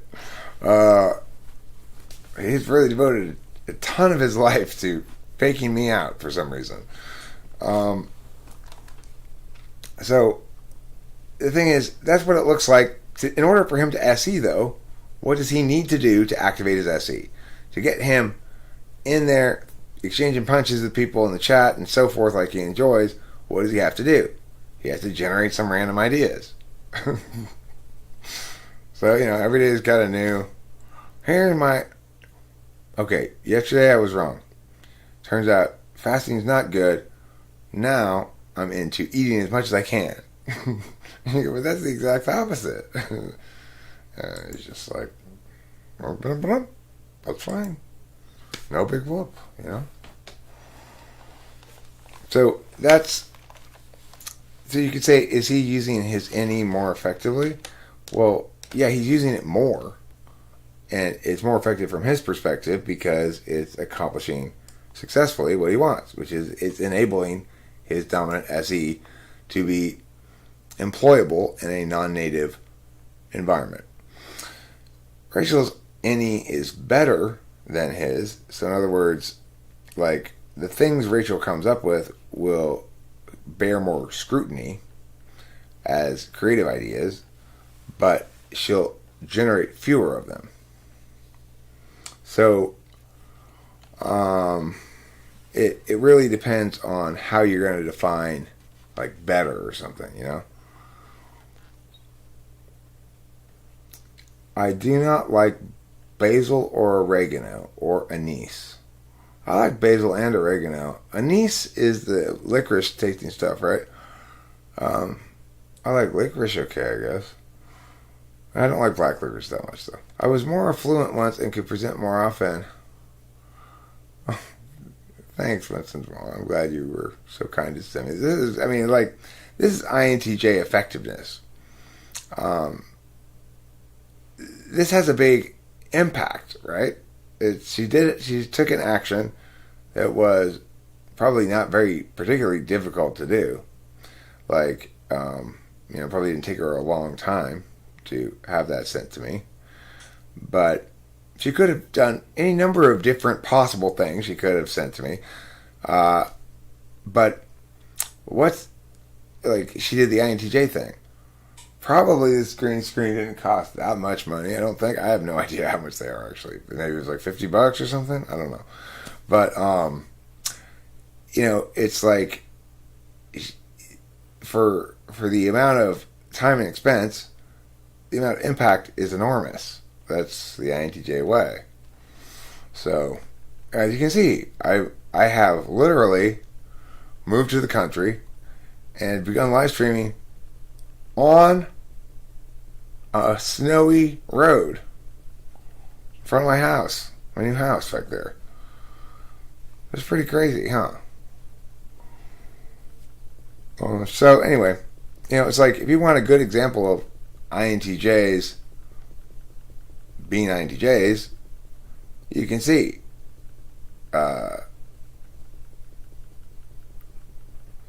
whereas like Forslot and I, Brittany, when she showed up unannounced to my house in Laverne one time, probably felt a need to present something. Did present something quite useful to me at the time, which was a microphone. It was cost her like $250.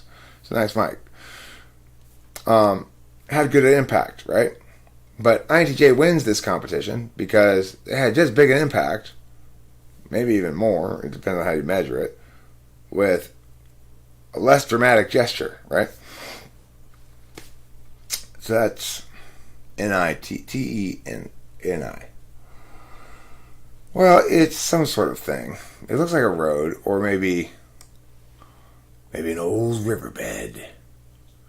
An old snowed over riverbed. I think all the clouds should be like bleeding into one another to have the effect of connected oneness. Hard to articulate the idea, but yeah. Well, before I started this live stream, I went online and I Googled for green screen background pictures, and I got 4 of them and set it up, and then I was ready to start streaming. I didn't want to set it up any more than that. So the reason I have 4 good backgrounds is because that's how much gumption I had for setup. Connected oneness.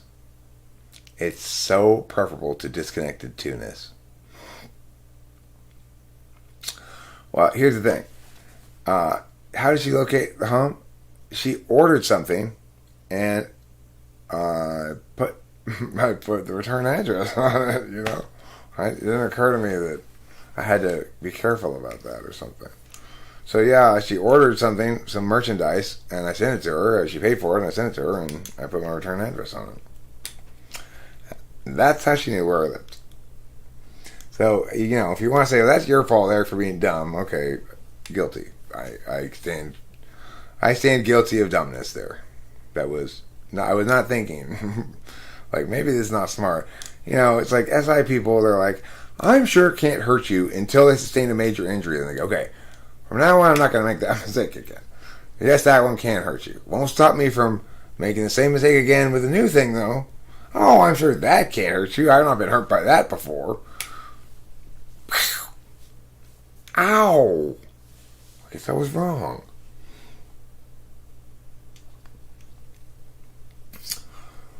I mean, the thing about that Brittany visit is it didn't bother me, really, frankly, at all. It's the sort of thing that if I had been living by myself, I would have just been like, hey, you nut, what are you doing here? I wouldn't have been upset. I might not have let her stay at my house overnight or something. I don't have any more merchandise. I sold it all. Or gave it away. Sold it or gave it away. Depending. Gave away a lot of shirts. I don't mind giving away shirts because I like to think of people wearing the shirt is like advertising, I guess. My family has called me a gypsy because of my knowing events and such that end up happening, or someone ends up being sick, or something I just know suddenly. Well, you better start knowing good things, or we're going to start blaming you, witch. That's the conundrum for your knower who knows things. You got to always worry about being accused of being a witch and burned at the stake.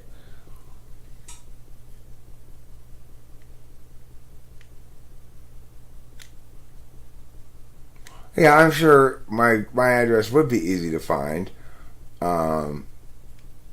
Then too, I'm sure my address would have been easy to find.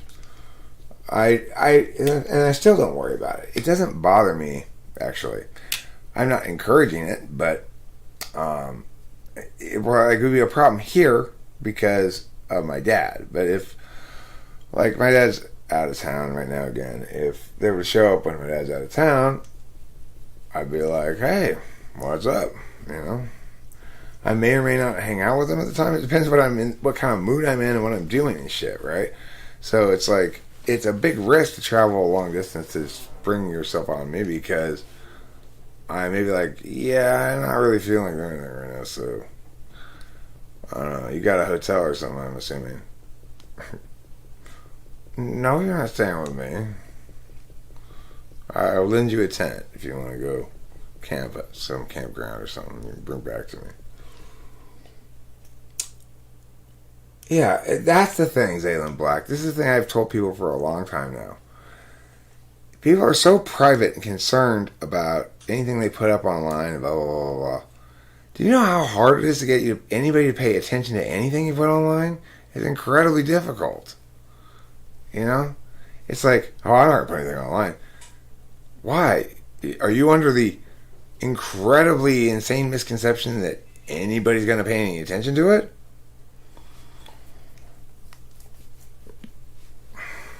You know, it's like, let's say you were the INTJ guy from earlier, and I were to, he's thinking, well, I don't know what he's thinking, but let's just say he imagines, well, I can't have my picture up there because people see me, but it wouldn't even have his name on it. It would just have maybe his first name, and it's not like I'm tagging him or anything else. How's anybody gonna, how's somebody in his life gonna stumble upon that? But even if they do, so what? It's a typology session. He's not doing anything wrong. He's expressing some opinions he might want to keep private or whatever. Eric, is it inappropriate to be bed buddies with someone who comes over? What do you mean? It depends on the context.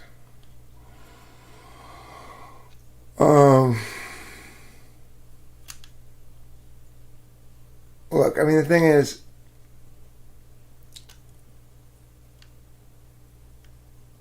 in my current situation, if I were single for an extended period of time, I would probably end up,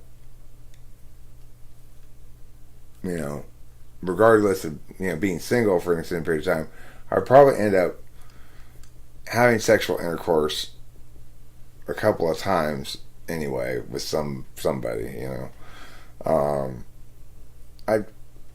If I were single for an extended period of time, I would try to be very careful about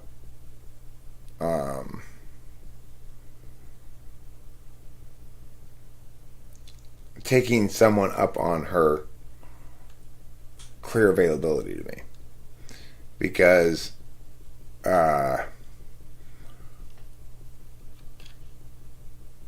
it's such a volatile thing, you know. Let's see. Interesting question, whether you're joking or not. Interesting question. Like, if I were single, what's my take on let's say, sex before marriage or something? Weirdly, the older I get, the more conservative I get about it, I guess. Like, the problem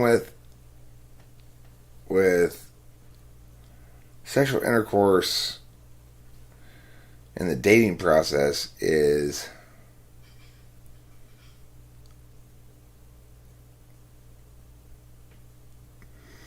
it's hard to know what it's hard. I don't know. It's hard. I guess FI stuff. I'm completely just like brain melts. FI trying to explain FI. I don't know. I can't explain it. Yeah, I mean, I wouldn't do. That's not my gig either. I'm not one night stander kind of person at all. But I could conceive of an alternate universe where I'm single and, let's say, living in my own place, someplace kind of centrally located, or near major public transportation hubs or something,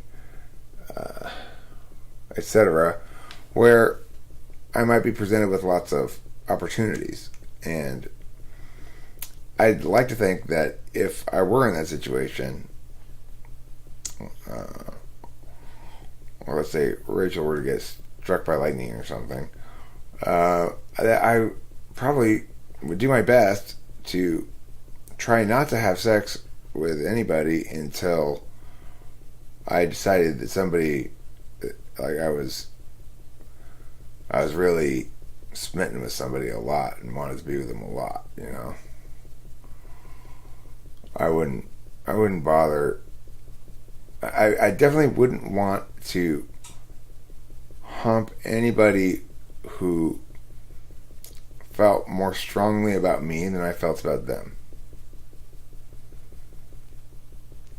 I also understand Freddie Forgiato that reality, the best laid plans of mice and men, right? When men plan to not take advantage of opportunities to have sex, they are probably not being entirely realistic about their choice making in the moment. It's like here in the quiet reserve of talking to famous people, I can clearly, when the large-breasted bimbo approaches the hypothetically single me, and I see in her eye a certain hunger for me, I'll think, I'm not sure my hunger for her is as emotionally inclusive, so I best not. That's, I'm sure, what I'll do. Of course, she wiggles the titties around, and all of a sudden you're thinking, well, but, maybe I could just look at them. Yeah, I wouldn't sleep with anybody who liked me more than I liked them. Because my concern is, I don't want to break any hearts, right? So, if I think somebody's seems really into me or whatever, and I seem important to them, I'd probably avoid that unless I was being driven to not avoid it by the fact that I was quite I gotta have that thing. If I were like that, then okay, that's safe, because then presumably I don't have to worry about humping her and changing my mind, right? I don't want to start humping some girl and change my mind. I don't like changing my mind in general. If I say, you can rely on me, I don't like to go back on that. I don't usually say that very often. I'm not one who recklessly says you can rely on. I'm not that reckless, but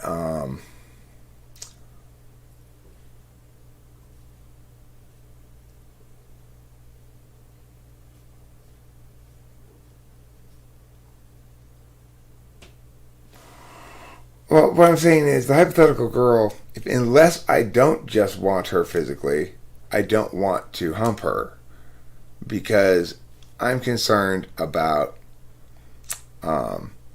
hurting people. I don't want to hurt anybody's feelings or make them feel used or make them feel like they were hoping for more but they're not getting what they hoped for ultimately, or any of that stuff, you know.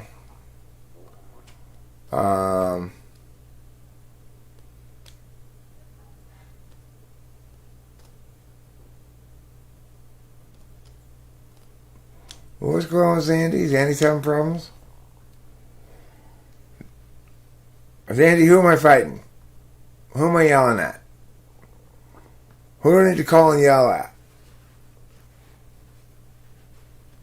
Oh. The boat place I got interviewed straight up told me they only wanted to hire a male. Did they say why?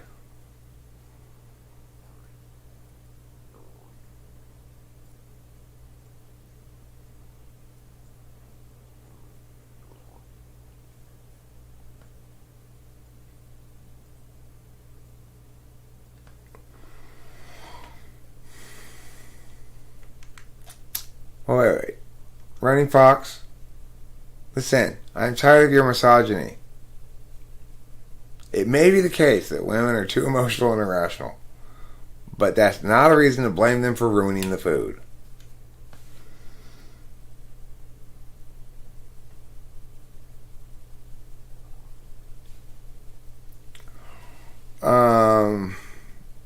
I don't remember the 2 out of 3 Ain't Bad song now.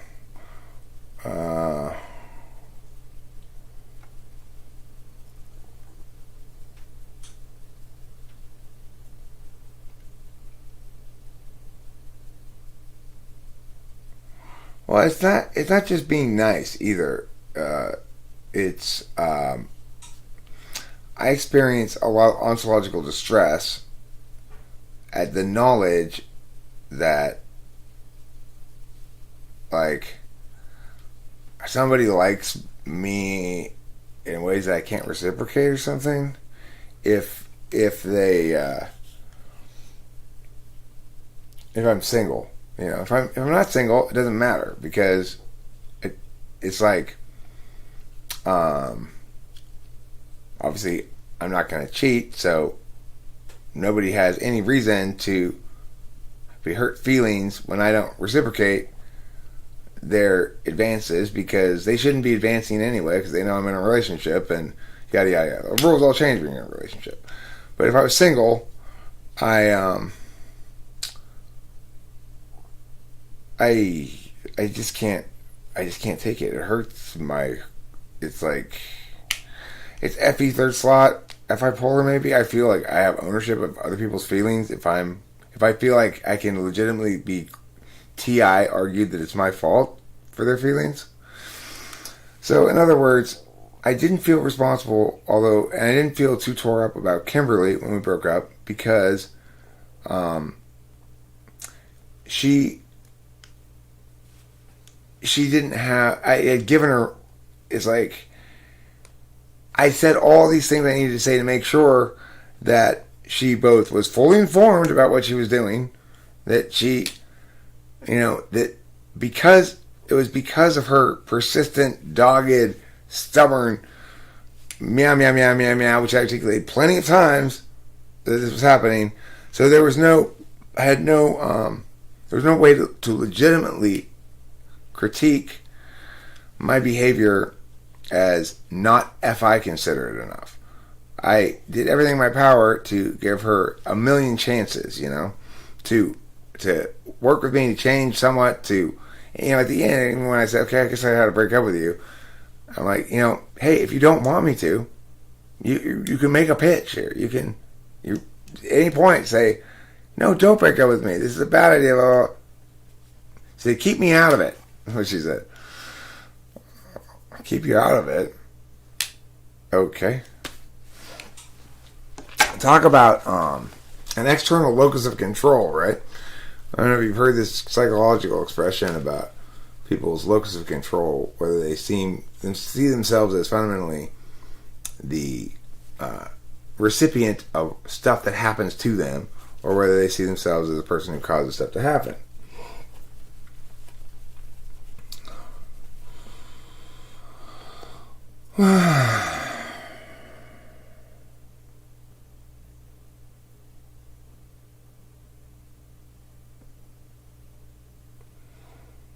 I would do anything for love, but I won't do that.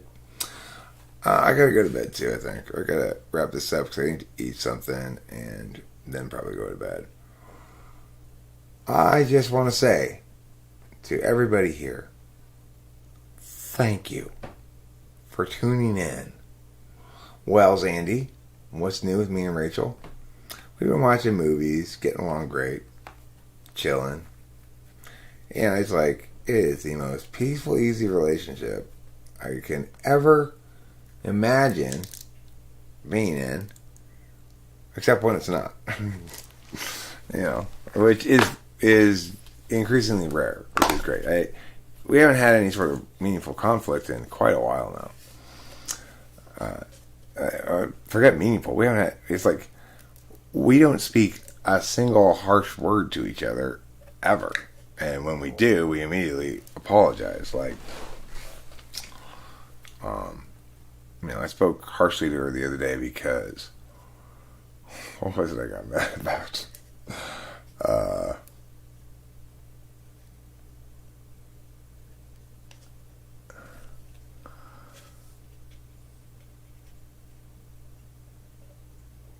Oh, I know. No, that wasn't. No, I didn't get mad about that. I was cool about that.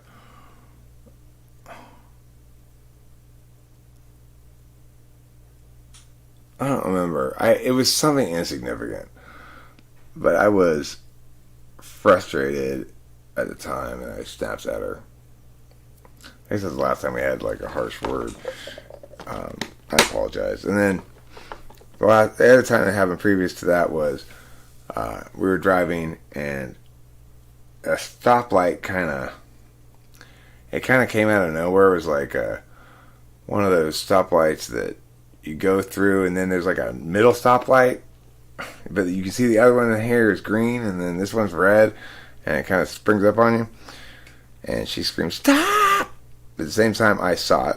It wasn't even like there wasn't any screeching tires or anything like that, but so she realized she had kind of overreacted, I guess, and she apologized, and I said, that's not even worth apologizing for.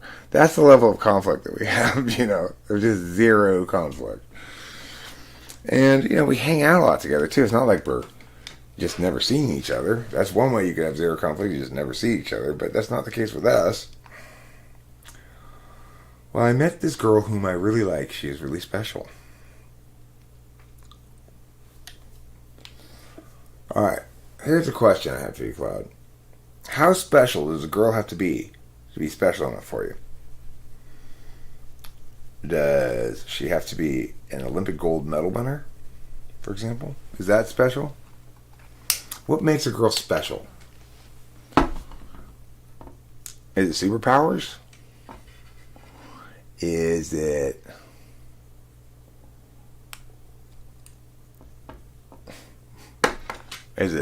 boom? Is it boom?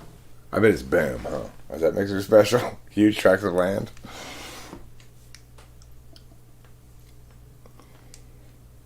What makes the girls special is talking with her comes naturally. And it basically requires no effort. It just flows. And,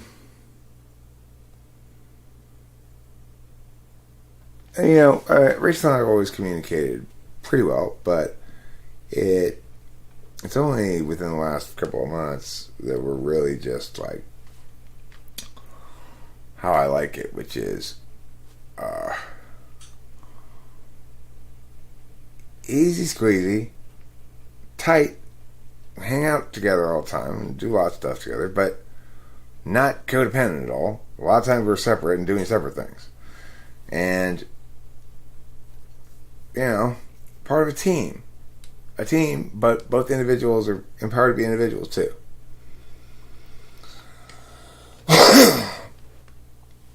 It's like synchronized swimming in an Olympic-sized pool filled with the dewdrops of the tenders glistening on a moist pool of saline.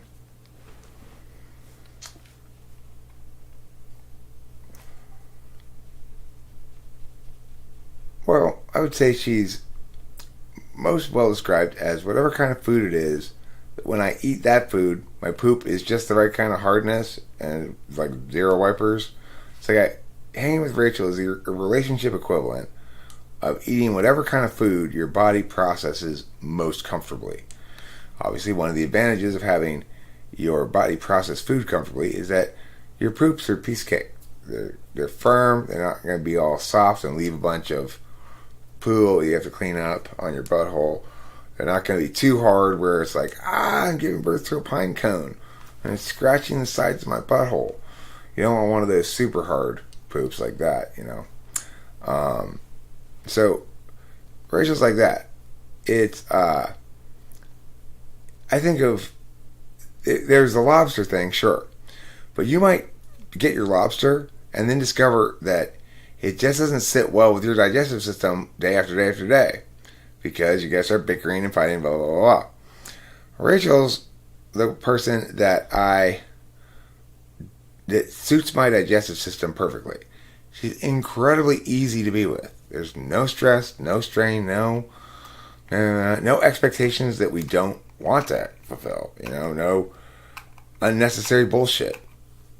No controllingness. No, just honest, mutual affirmation, mutual regard, and mutual comfort without troublemaking. Ranking. Let's see. Why is ranking someone bad?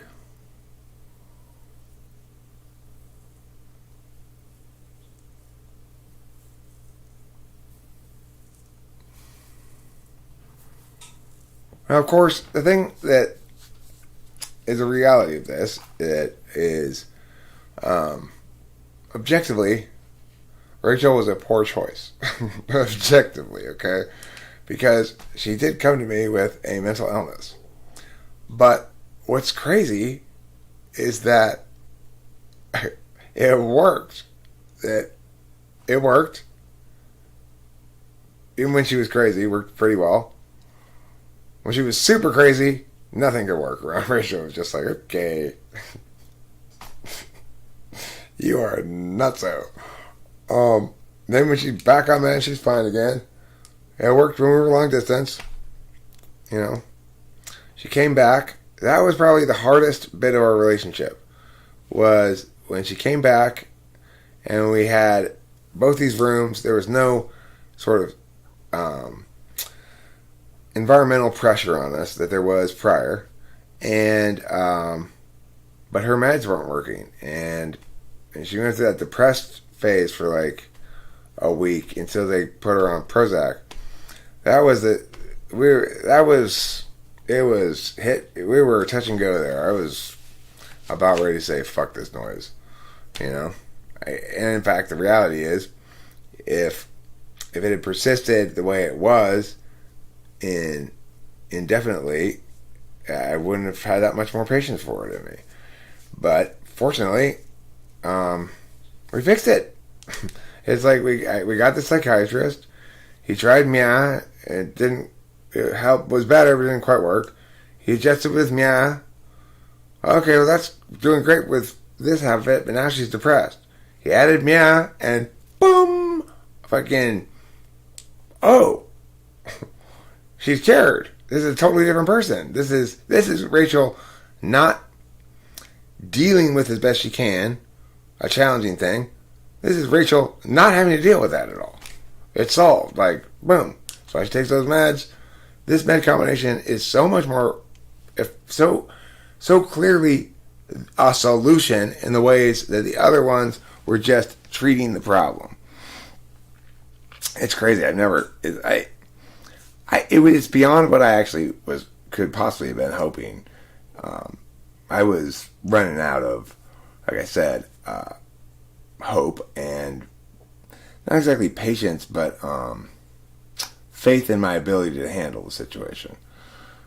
Faith in my ability to fix it or resolve it. Faith in my willingness and interest in doing so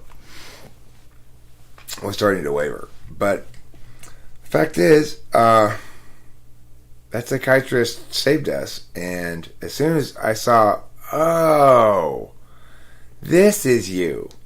This is you. The you that I think, like, you know, I love Rachel, and there are these aspects of her, or whatever, blah, blah, blah, as well. These are the hardest parts. No, the Rachel I love is the one that isn't being symptomatic, you know?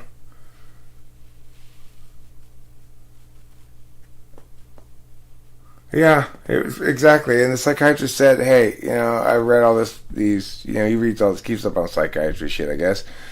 And that apparently this particular combo works wonders for bipolar mania, and you know, works wonders was an understatement. It was a category change. It was like before treatment, now solvency, and it's beautiful. Does that mean it's going to work forever? No, but now that I know this is a real possibility, that when she's properly medicated, her mental health is not an issue at all in our relationship. Now that I know that, it's going to be very much more difficult to break us up, you know. Like, I'm not going to give up. It's going to take a lot to get me back to where as close as I was to sort of giving up right before we fixed it. Now, now that I see how it is, it's like, okay, well, even if the meds stop working after a certain point, I know at least it's possible to get this thing fixed. So, that's good. And I also love the fact that Rachel so epically, bottom of the ninth, absolutely destroyed the people who were giving her this ongoing ontological assault. The central weapon of theirs they were using was marijuana. If she had planned a sort of wizardly narrative attack of epic, exquisitely grand proportions, she couldn't have envisioned winning the battle any more decisively than she did. You know, she came out here, moved in with me, you know, quadrupled her pot smoking, got the Mercy General place scrambling their asses off to avoid getting sued and reported to the state to the extent they could because of their malfeasance. She accomplished all of this shit in one move. And granted, it took her 10 years to find a way out, but she did, and she totally won.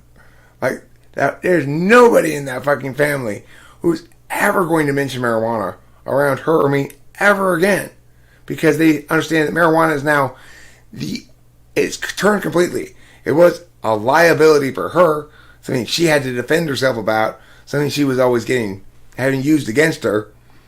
Now, anything about marijuana that exits any of those people's mouths, well, in my presence anyway, will result in a most thorough lambasting, let me tell you.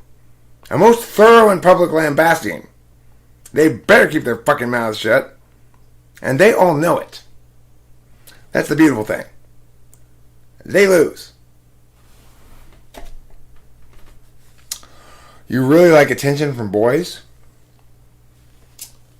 You know, boys will give you a lot of attention. But sometimes they're going to expect something like sensuality in return. Okay? I don't know if you're familiar with sensuality, but it refers to things of a sensual nature, some of which, if allowed to go unchecked, can evolve into sexual. Now, what you need to do, all of you, is stay away from the region between your hips and your knees entirely. Okay? I mean, the thing is, Rachel unleashed her epicness the way the INFJs do. She moved to California, got with the perfect person to be her champion in these matters, and unlike an ISFJ, managed her champion intelligently. She wasn't trying to convince me of shit. She was letting me figure it out for myself, because that's way more convincing when I see how these people act and I'm appalled by it naturally, than her trying to convince me of it, right?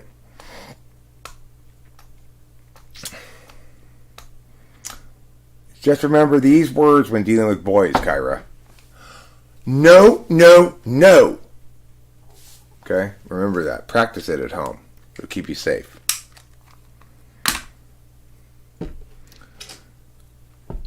Keep your paws off me, mister. Don't be pawing at me with your fondle mittens.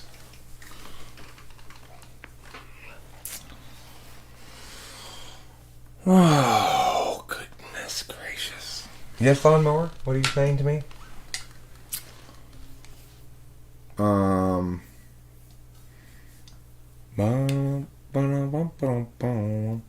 I have shaved it for when I was Rick for Halloween. I really don't like the way I look without a beard.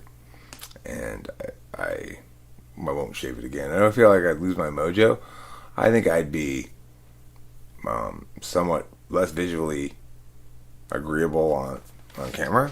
Not that I'm, some hunk like Patrick Swayze or Sylvester Stallone. But I'm not, I don't blind people in my current capacity with my ugliness, so that's pretty good. I've transcended blinding people with my hideous visage. Don't look at me, I'm hideous! I'm hideous! Hideous! Are you hideous? If you are, join me today for a meeting of I Feel Hideous Anonymous. Here we help you to feel just fine.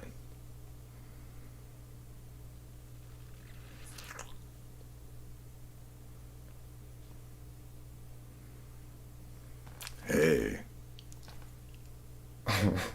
Who could call this handsome devil hideous, huh? Hey. Now that's a MFE.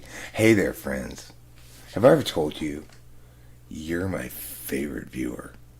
I'm serious, you really are. You too. I really appreciate you and how much you bring to this whole thing. It's just amazing. I really like you. That's why I say you. You know what I'm talking about. It's you. You're my absolute favorite viewer.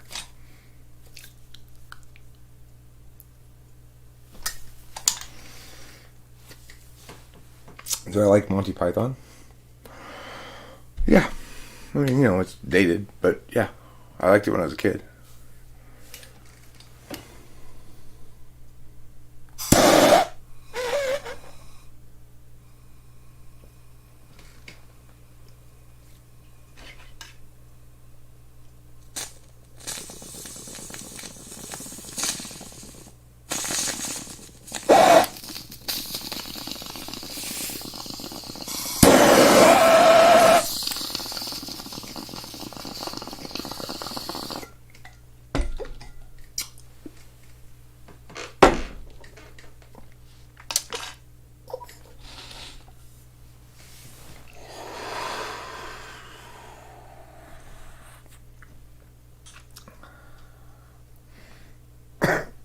Do you believe in icicles? Do you believe in icicles?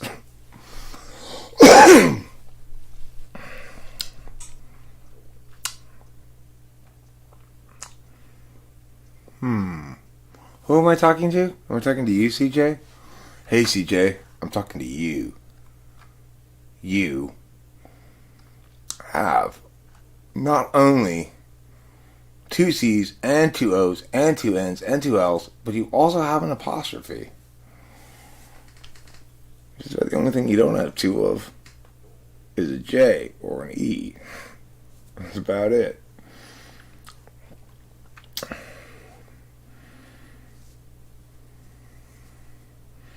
He wasn't there for you emotionally.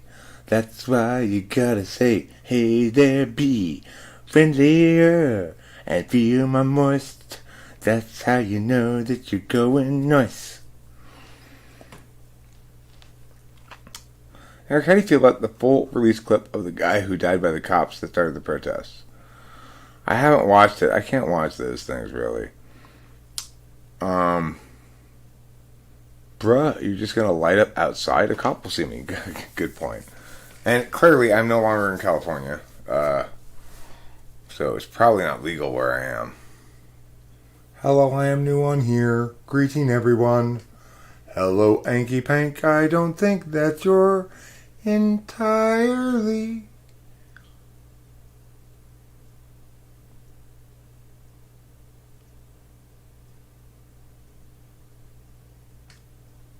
I don't know about you. I don't know. I don't know who you are or what your story is. You could be a nomad. You could be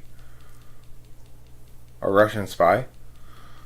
You could be my long lost son.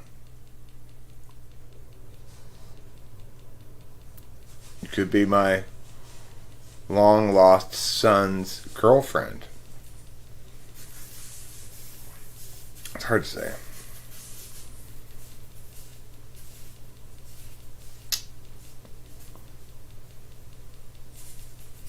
Listen, Anky Pank. My primary concern with you is that you're going to bring a little bit of hanky-panky around here. And we don't put up with hanky-panky. We're both hanky-free and panky-free. Although, occasionally people will bring some panko breadcrumbs and make what they call panky pudding. They always say that the bastard son looks most like the dad. Interesting. So, marriage causes a woman's genetics to manifest more? Makes sense. It does. Makes a lot of sense. I appreciate your honesty. So, yeah, he wasn't there to fully give you that sense of warmth and affection. I hear you. I'm here to bring my warmth and affection to the people of the world. Today, I'm going to ask everybody to please take only one and only one. What do I mean by that? They say it twice. Okay. Take either a warmth or an affection, and please take only one of the one you pick. Don't try to get a warmth and an affection. I don't have enough to go around. Who would like a warmth? Anybody want a warmth? I've got like 3 warmths left. If you want an affection, you can put your hand up right now. I'll give you an affection too, okay?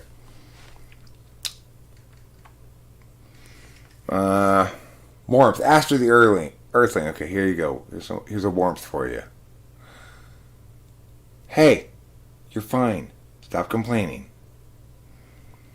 That's pretty warm. Say, I could have been so much angrier. Funny joke, I believe, qualifies as warmth. An example of warmth. I'm only giving out warmths and warmths or affections today.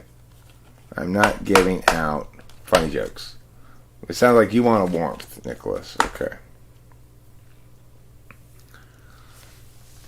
Hey. Please don't. But, Thanks anyway.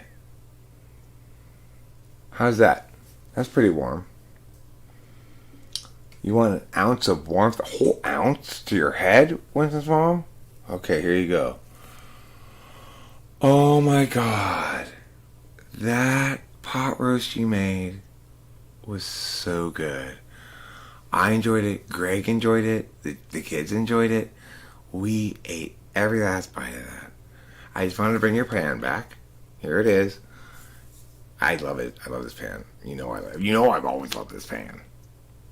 Yeah, I know. You told me you got it in Switzerland with your... I remember you telling me, yeah. Well, it's a great pan. There you go. Can you get a quick tarot reading? Sure, Astrid.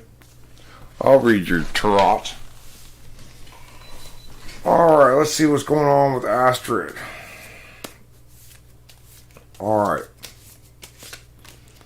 We're going to start at your locutionary level on the physical plane. That's to say, physically moving. This card is about something in your life that is, you either need to go somewhere, physically relocate to do something, or perhaps a certain location keeps causing problems, like the library keeps busting your chops about overdue books or something, for an example. That could qualify as a locution-based thing. Errands you have to do, possibly. So this is the locution, physical locution, physical perambulation card you get. It is the Three of Coupos. El Trio de Coupos. See, it doesn't even matter if I put it in front of me, it still does it. I understand why, of course, now that I think about it. That was silly of me to think otherwise. Okay. That's your Three of Coupos there. What this one says is, when it comes to you're moving around stuff, like places you got to go, or walking places, or transportation, or whatever, that you are basically having a party. It's you, this chick, a cup full of bloody wine, and a baby who's pouring it on the both of you. That says you got no problems in that area. Now, let's do what I would call, instead of the locutionary physical plane, the illocutionary metaphysical plane. This is about your secrets. What are your secret motivations behind the motivations you reveal? Ooh, you're a chaos lord. You like to start shit, huh? You like to blow up towers? Like to shoot lightning in the towers, huh, lady? Well, you know, a little chaos never hurt anybody. Sometimes you gotta make shit up. Sometimes you need to make a few waves and see what they splash. You know what I'm saying? Alright, so that's your hidden motivations card. We did your physical moving around card. We did your hidden motivations card. Now, let's pull your purest self. Ooh, look at that. Your purest self is the Two of Coupos. That's Spanish for cups. That means it's a soulmate card. Your purest self is a self that loves another. Not in a platonic or, agape Catholic kind of way. In a kind of way. But for a long time, because you really get along well too. That's your purest self. Your purest self is realized in the arms of a loving man with a stiff, throbbing member. And lastly, your directional self. Your goals, your aspirations, where you ought to go. What you really know you ought to do destiny-wise. This card is. This is your hidden self-knowledge of your own destinies. It's hidden from yourself because it's so mysterious. It's this one. Nine of Swords. So mysterious. Hidden from yourself. Your destinies. Okay, well, actually, in the short to medium term, you were looking to be carrying too many swords. You only really can use one, maybe two. Have a backup in case you lose one. If you got more than that, then you are no longer a sword user. Now you are a armorer, a armory keeper. So you gotta watch out for that, I'd say. Watch out for being the armory keeper. Just dump the swords in the snow and say F it, you know? Okay, there you go. That's my tarot reading for you. I hope you enjoyed it. When someone quit putting Novocaine in the Eric's mouth. Boop, boop, boop, boop, boop, boop, boop, boop.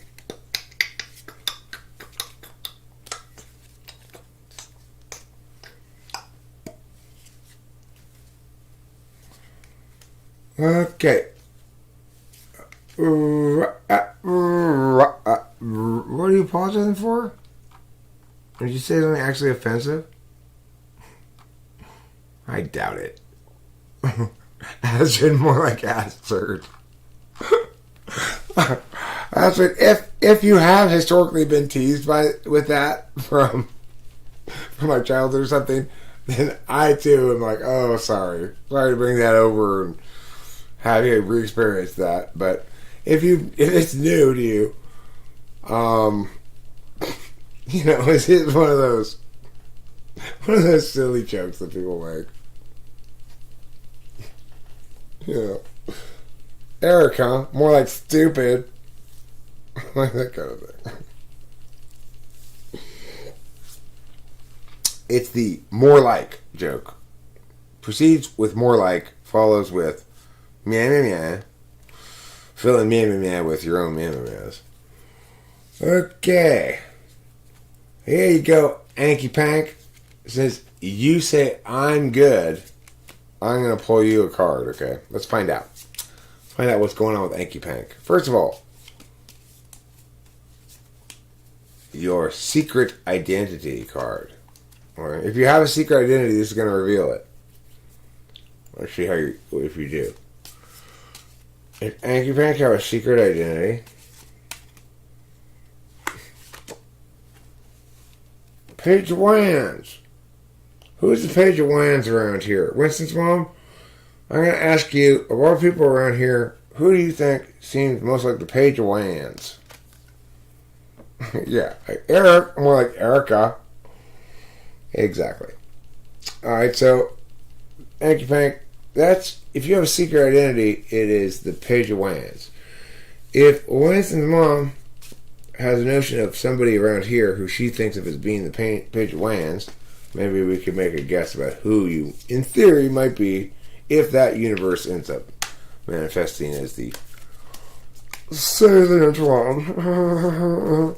Host Eric, more like host ESFJ. Oh, you got me. Okay, so this is your moistness, Anky Pank. This is your emotional center. Dinner with Jesus. Nine of Cups. I'd call that a very strong card for you in terms of your emotional center. It means you got 9 glasses of moisture around you. You can sup from any of them, each of them, a different beverage. One, Coca-Cola. The other, rum. The other, coffee. The other, like all the beverages. All 9 of them. All 9 beverages. Okay. As well you should, Running Fox. I'm absolutely hilarious. Thank you, Frank. Last card for you. Now we're talking about what you know about what is to come. What do you know about what is to come? Let's find out. No, not who is, what is. Here, this one. Oh, what is it? What you know about what is to come? Knight of Swords. Knight of Swords. That card, I would say, is like somebody going, alright, you know what? We're probably going to win this battle. I've got some fights under my belt. I'm an experienced soldier. I'm feeling pretty cocky going into this one. Probably going to turn out well. Probably it will. But sometimes that can backfire with the overconfidence card. So be aware. Be very aware. Because today, I'm raising awareness. Yes, I'm raising awareness for tarot addiction. Do you suffer from tarot addiction? symptoms include being addicted to Tara.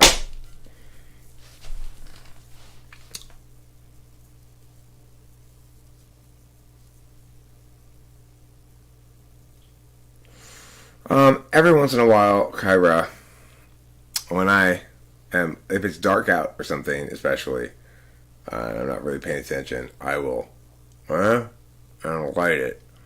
As soon as you light it like this, as soon as you light this end, the cigarette's ruined. You can't smoke it at all anymore. Even if you cut off the melted part. Because these filters are fiberglass, and it's just disgusting. It just doesn't taste right. You just might as well throw it away. Listen, Running Fox, you can deny it all you want, but you're the coolest bro in live streaming. It's high praise from Zandy.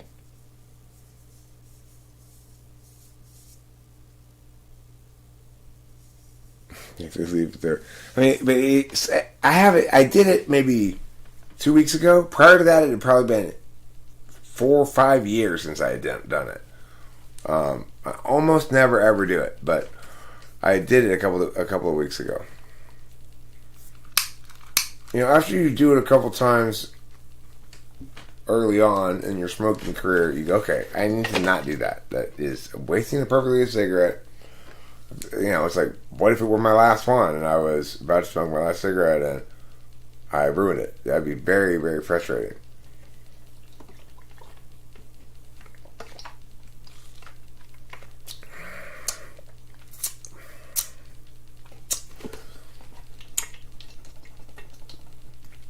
This stuff truly deserves the name Nectar. It's nectarific. How much people get paid for smoking? They should pay me to smoke. They say, listen, Eric, we decided we agree with you after all. We should pay you to smoke.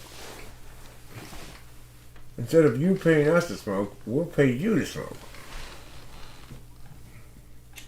I'd be like, well, that's a great idea. I really like that idea. Why do you like that idea? Well, is that even the right? That's not even the right corner. It's this corner that's the problem. Oh, Eric, everything's backwards. Stop being a backwards world where everything's backwards all the time. But don't be a backwards Benson, my mom always used to say.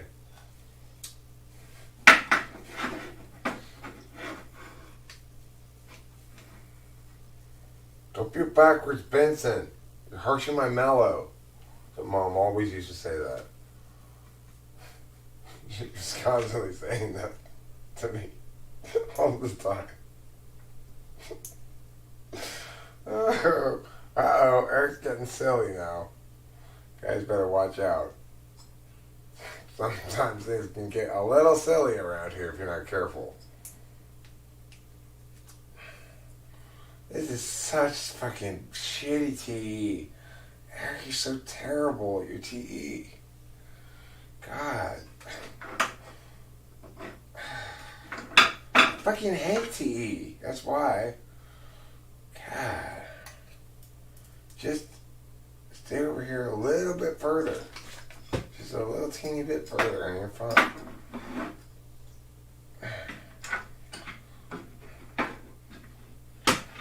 Solutions by Eric. Corey used to make fun of me doing shit like this. Even though he's an IFJ and doesn't do any better than I do, but I can call these solutions by Eric. I've got like 6 things in my head, like this little carabiner clip and a hammer and shit. And I just trying to jury rig the fuck out of it, you know, like, oh, just stay there a little bit. He called those solutions by Eric. You walk in and you see like a bunch of cords all tangled up with some duct tape around places. You go, oh, solutions by Eric. Oh. Oh, did you say poopy booby? Is the clue, and then the answer is shitty titty, inky pinky. That's cool. I like that one. Is that like MacGyver or what the chap's name was? MacGyver was a chap. MacGyver was a chap who could make like really dramatic things happen with pine cones, for example. Using the magic of ISTJ style science, he would take some pine cones and a couple of paper clips and, you know, a quart and a half of yogurt and blow up the guardhouse with it, you know. That's your basic MacGyver move. Well, how are we ever going to get in, MacGyver? Using this string and this credit card. I'm going to create a small catapult that will shoot over and grab the lock and open it. You know, it's like that kind of shit. I liked it. I liked MacGyver when I was a kid, when it was actually on TV. When it was first out, when it was still like a new show, you know. I was quite fond of MacGyver. It was one of my favorite shows. It wasn't on the air very long.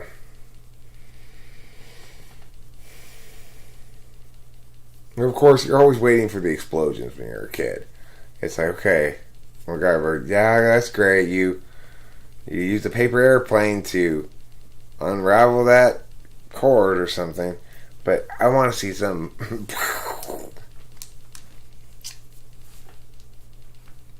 Okay, I'm gonna step away from here. I'm gonna ask you all. I'm gonna ask you a very, very important favor. While I am gone, not forgotten, but gone from here, will you please chat among yourselves? Can you do that for me? Please. Please. For just a few minutes. I gotta eat something. Get a drink. This is empty. I've cached the nectar.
Well, where did I just put my Coke?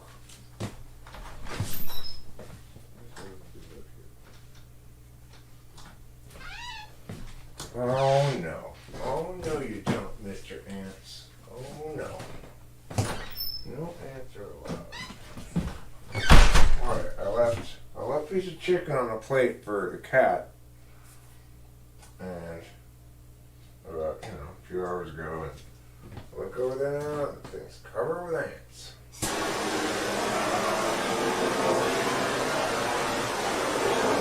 Well, blowtorch makes short work of ants.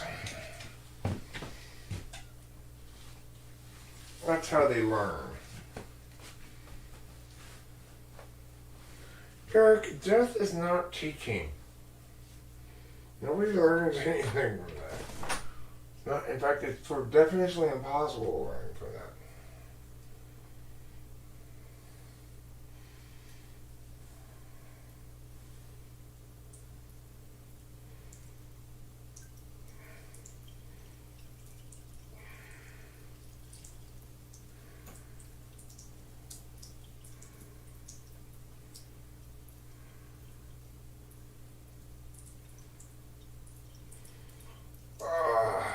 Some good urination.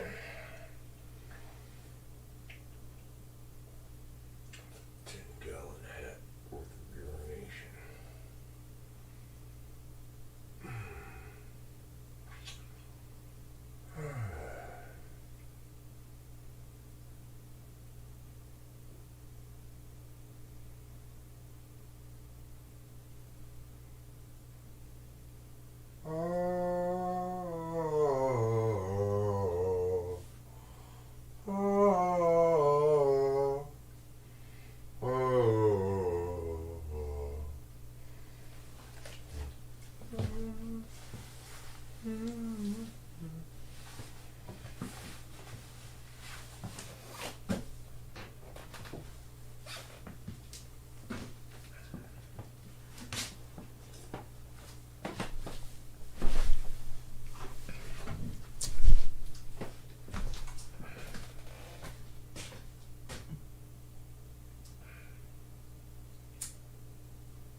Hungry.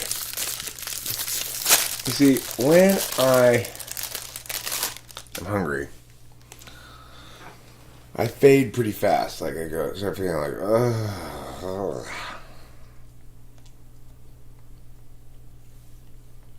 Unfortunately, the Smuckers Corporation has created, for all of us to enjoy, the wonderful, wonderful, wonderful, wonderful world of Uncrustables. No crust.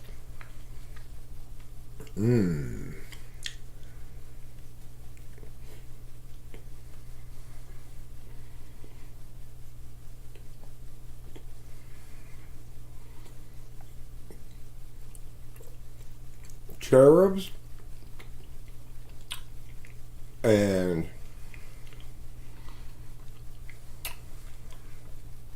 okay, right away. If somebody's taking me someplace with cherubs, I'm immediately concerned. The whole idea of letting babies fly around unsupervised seems reckless to me. Call me old-fashioned.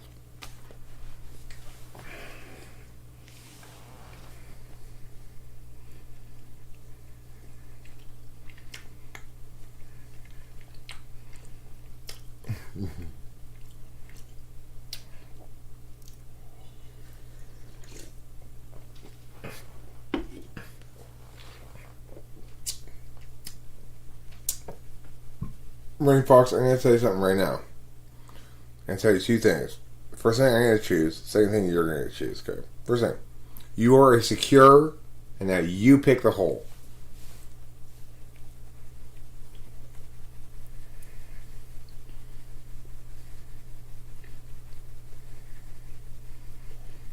What?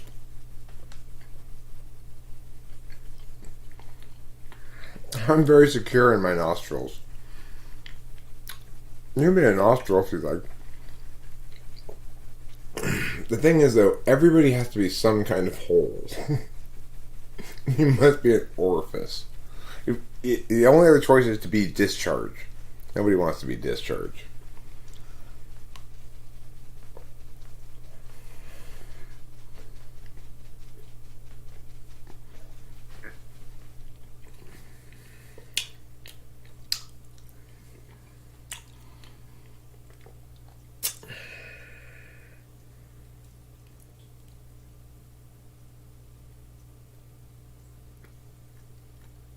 Delusions. I wonder if I've ever suffered from delusions. What exactly does it mean to suffer from delusions? What do you think, everybody? Is it actually like a mental illness thing, or is it just something people say when people are making bold claims? You know?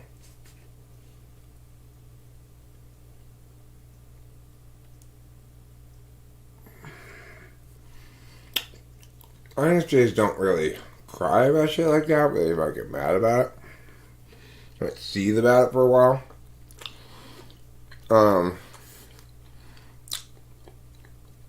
But I notice Rachel has learned to, by and large, just let that shit slide off of her nowadays. Much more than she used to. It takes a while.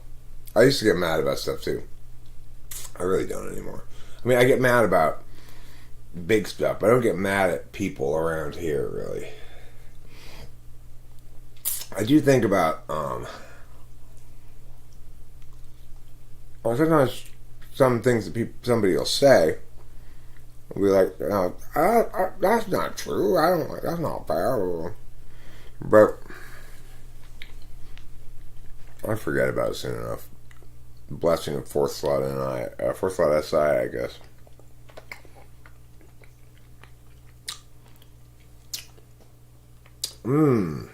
That was delicious. That was absolutely delicious. With just the right amount of bread, right amount of peanut butter, right amount of jelly.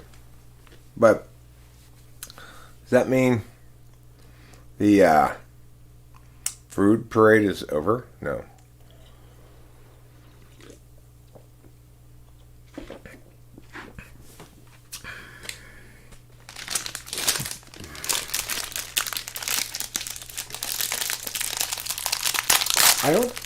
I'm sure people have called me simp before, probably. I don't know. I've heard the term used around here plenty. I'm sure it's been directed at me at some point. But I don't think I've really ever called anybody that.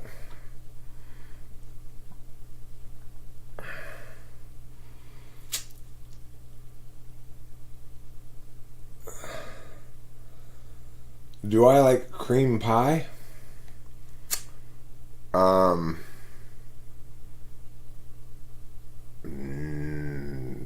I don't think I've ever had just cream pie, but like banana cream pie, not really. I don't really like pie that much exactly. I like cheesecake. I like some of the pies they have at Coco's are pretty good, but not cream pie.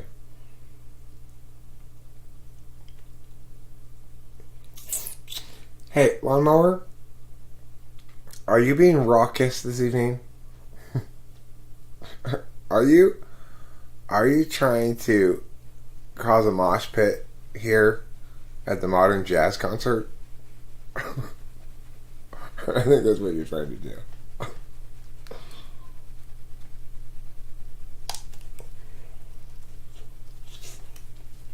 Simp is short for simpering.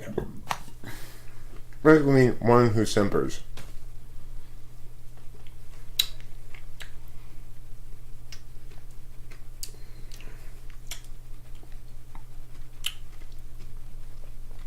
Oatmeal cream pie. No, I don't want to eat that, that's for sure.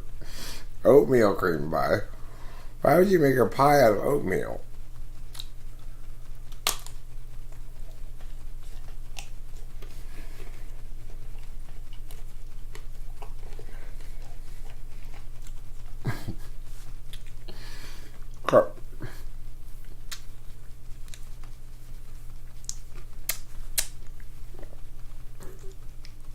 Hey, guys. Hey, let's all take a deep breath. It's getting a little aggressive in here.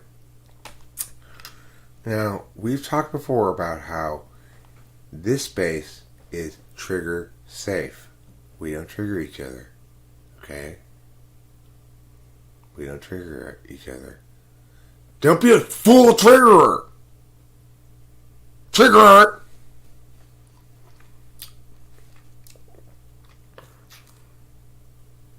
No, this ice cream cone does not trigger you. That's a lie. I got untriggering ice cream. This is vegan ice cream. This is non-chocolate chocolate. This is gluten-free cone. Fair trade. Sourced wheat.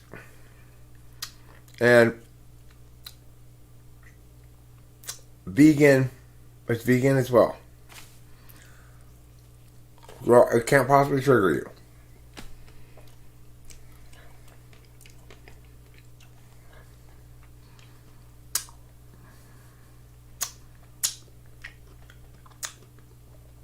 Oh, Derek, if you could invent and name an ice cream flavor for Ben & Jerry's, what flavor would you invent?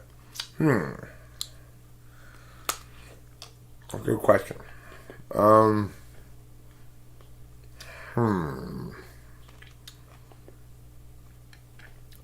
Well,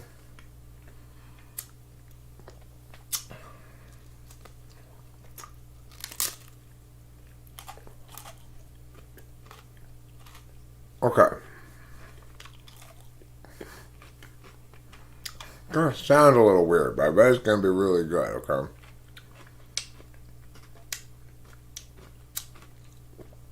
It's grapefruit, pineapple, and mocha, which is a coffee ice cream with chocolate.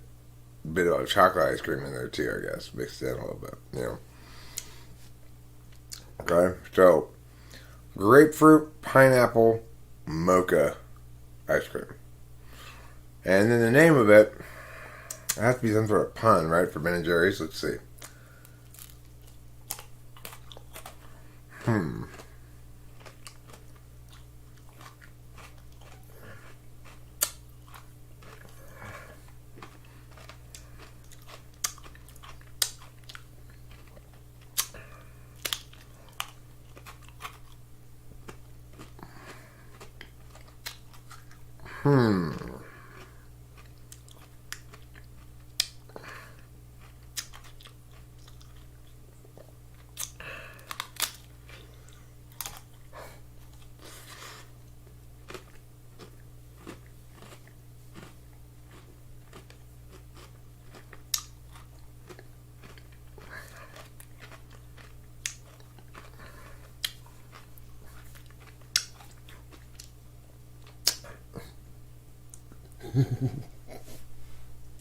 Juan Valdez's Wacky Orchard.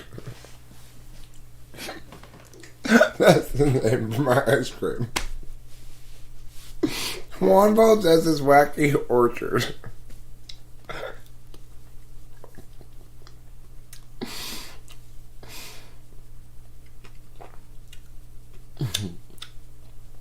Hey, Anky Pank, you're talking about triggering and triggering me right now, so you better stop it. You don't know what happens. People will run afoul of my trigger policing around here. I tell you because it would trigger you. Okay, so who wouldn't buy a pint of Juan Valdez's Wacky Orchard?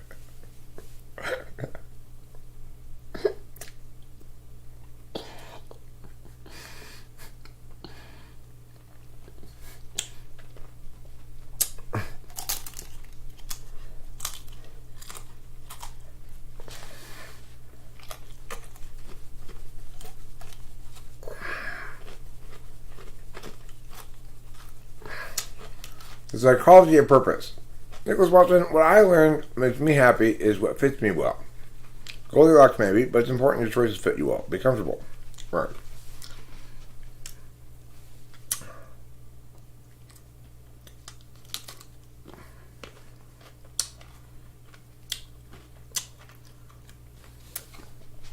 Winston's mom finally realized, hey, I'm tired of spending all my time mucking out livestock stalls. I quit this farm job.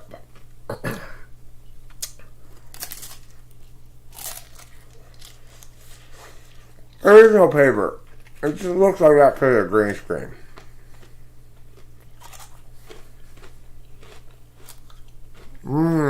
This is good. I like it. It tastes flavorful. Like flavors. More than one.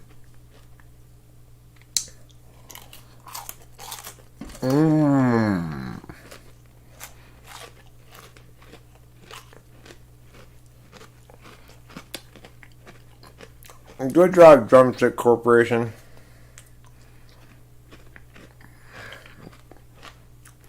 Good job indeed.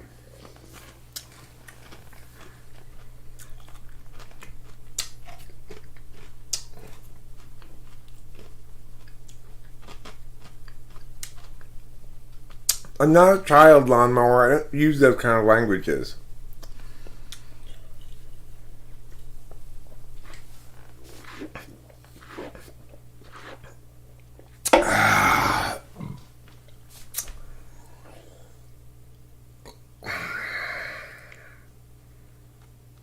I'm part of what's known as the aged ones. I have earned at this point almost. I think it's not until after you're 50, maybe even 55 or 60. At what age do you officially attain the right to refer to people as whippersnappers? Okay, I'm looking forward to that day. I've got a lot of people that I want to start throwing the whippersnapper at.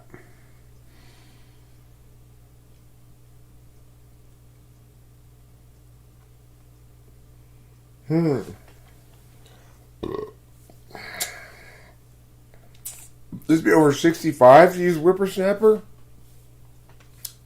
How about punk? You young punks? How old do you have to be to say, you young punks?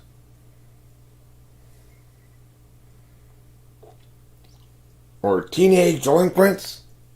Up to no good. All bad, no good. It's the teenage delinquents motto. Come on, guys. From now on, we're doing all bad and no good.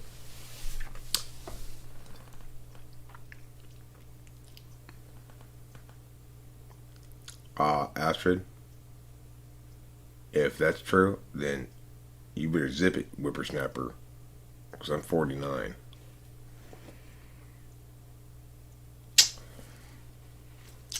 I'm going to pull a couple bowls. Using my bong. I need to get some sleep good night's sleep tonight. Didn't sleep last night. Did get a good night. I did get a good night's sleep the night before that, but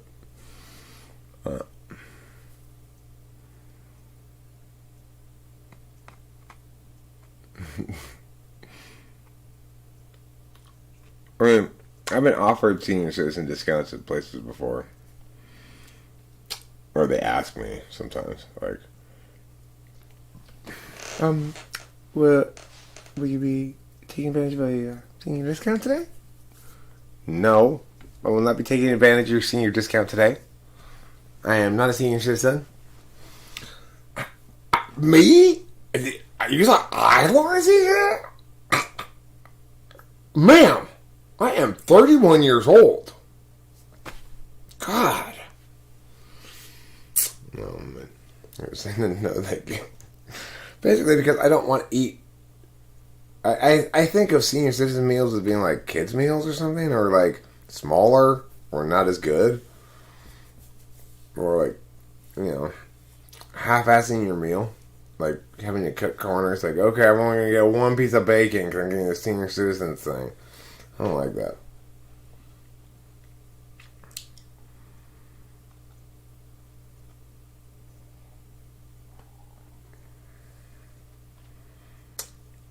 But remember, just because NASA puts images together into a composite image doesn't make it fake. It just makes it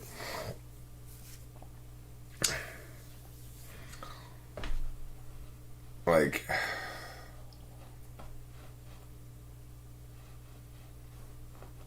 I guess made out of more than one piece. You want to go to the movie theater again? I don't ever want to go to the movie theater again, frankly. I can't sit through a whole movie without smoking a cigarette or bong rips or stuff like that. I am not that, I'm not that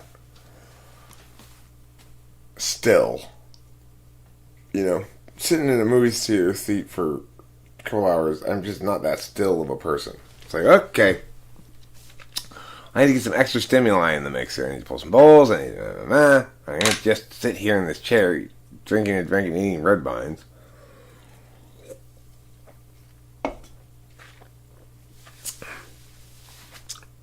They have an interview break.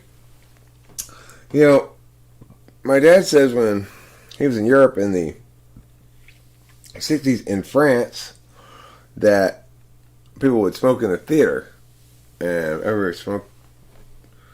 All this black smoke would, not black smoke, but all the cloudy smoke would, like a blue haze in the room, and my dad said he always smelled like Gauloise, which is a French cigarette, when he left the movie theater in France.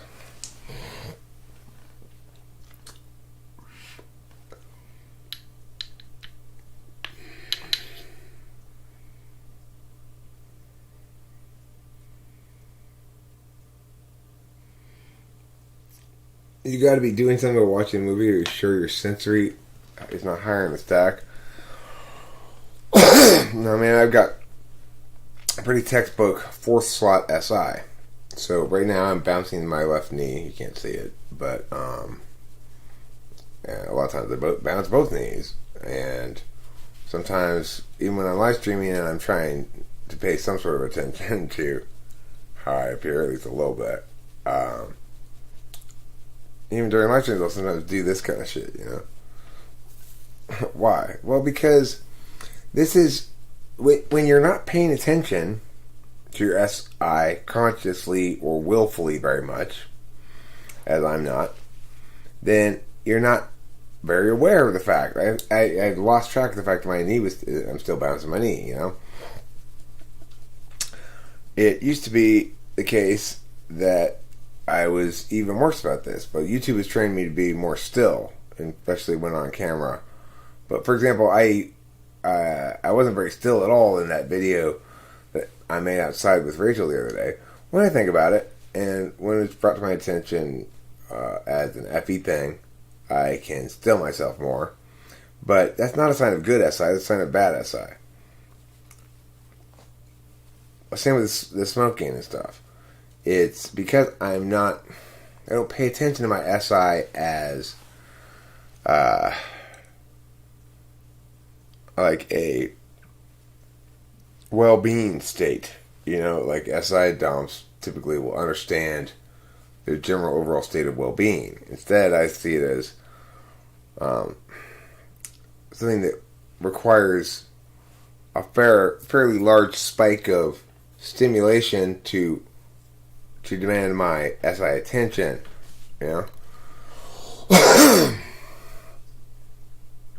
Alright, now really it's time to pull this bowl.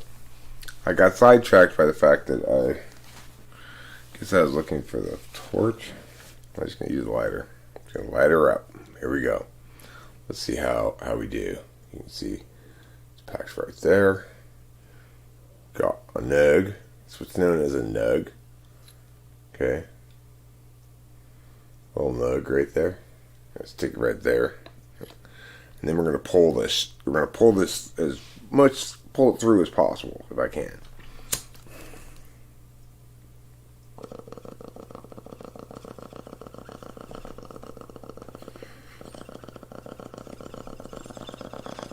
You should be singing "Oh Canada" right now.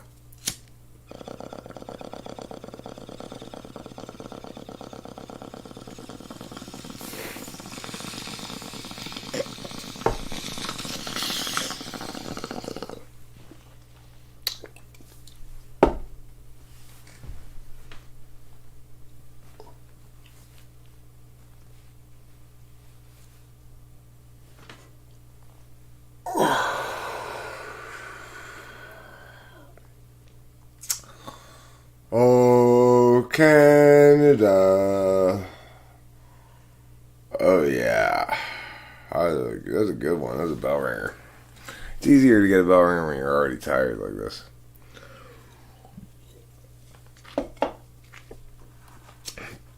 What's that? You guys want to change the scenery?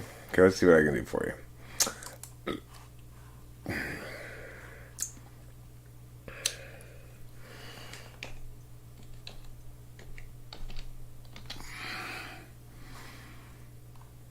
It's beginning to look a lot like Christmas.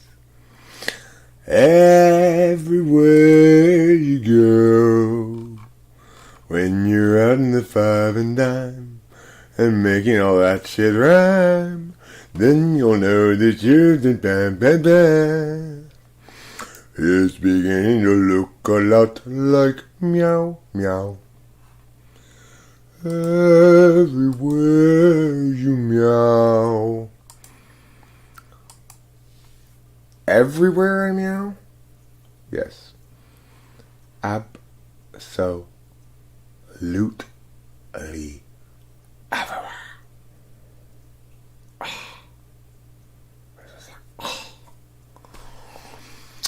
How big is my picture? Make it smaller.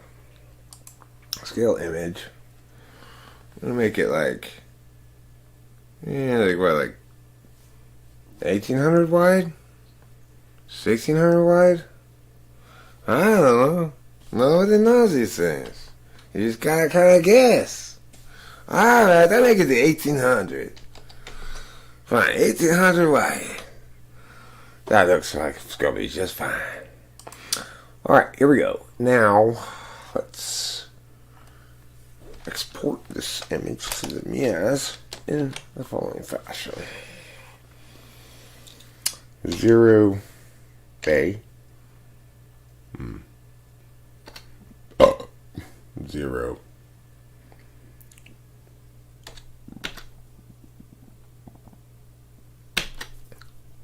Okay, now I'm going to put over here. Where's the 0? There she blows. Okay, looking good. Looking juicy. Looking sensuale. Ooh. It is warmed up finally. It's like I have had enough of that wintry weather. That's why I traveled here to beautiful Hawaii. Why? Well, to share the good news with you. The good news and the good wonder. I can get bigger than you can even possibly imagine.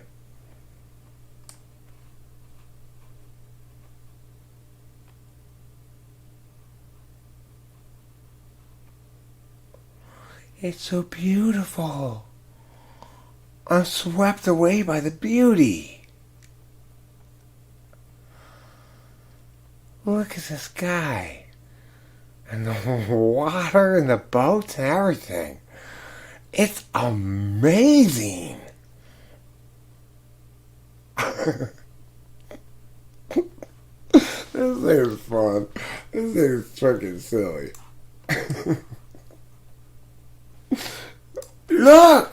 Oh my god!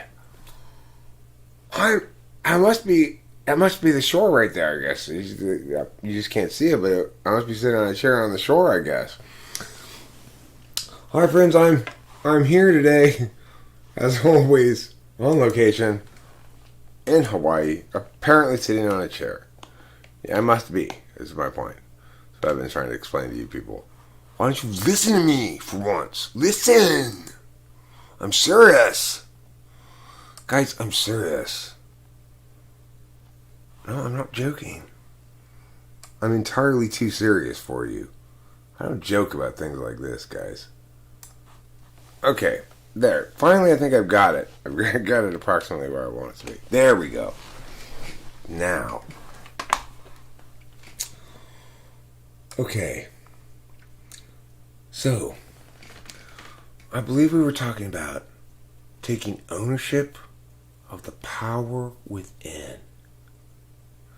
How do you think we all ended up here today in beautiful Hawaii at this symposium? I'll tell you how. It didn't just happen by magic, okay? You, each of you here today, is here because you've got something special that a lot of your peers, a lot of your, even your friends and your family, they may be great people, but they don't have that special spark within that brought you here today to my symposium on these beautiful shores of the island of Hawaii. So what am I here to teach you today? Why did you spend the $1,200 for this symposium? Well, let me tell you. I'm going to teach you to unleash everything about you that is powerful and authentic. Namaste. So first, can I interest anybody in pina coladas? Julie, can you bring the pina coladas, please? Okay. Now, I know you're thinking, hey, what is this? I didn't come here to get drunk. Let me explain. This is part of the release ceremony. We all come here with some preconceived notions. The body is a temple. We all know this. And that can allow us sometimes to become attached to what might otherwise be a great path. So today, I'd like everybody to drink up these pina coladas because they came with the conference room package that I bought. I didn't have a package without them. I'm going to be honest. But don't think about it in that way. Think about it like this. This is you bringing the pain in within you to the surface so that it can sweat out of you like perspiration from your pores. Now, we're not talking about your physical pores already. No. We're talking about what are known as chakras, chakras, or chakras, sometimes called chakras. Those are pores, but instead of for your body, they're the pores of the spirit. Okay, now, questions. Questions. You, yes. Judy. Okay, first of all, it's so good to be here with you and to see you finally in person because I am such a... Judy, thank you so much. What's your question? Okay. I'm having... I got to do it. An ex-husband issue. I'm having an ex-husband issue. I know you say, don't let them control you from within. I remember, page 87. I don't know how to manifest that. Okay, good question, Judy. Thank you. So Judy brought up a really important point here. On page 87, in my book, Making What You Want Happen, whenever you want it to happen, however you want it to happen, with a positive attitude. My book is the Bible of manifesting with a positive attitude the blessings of the universe in your life. What does it take? Well, for example, let's try it. Judy, what is your ex-husband's problem?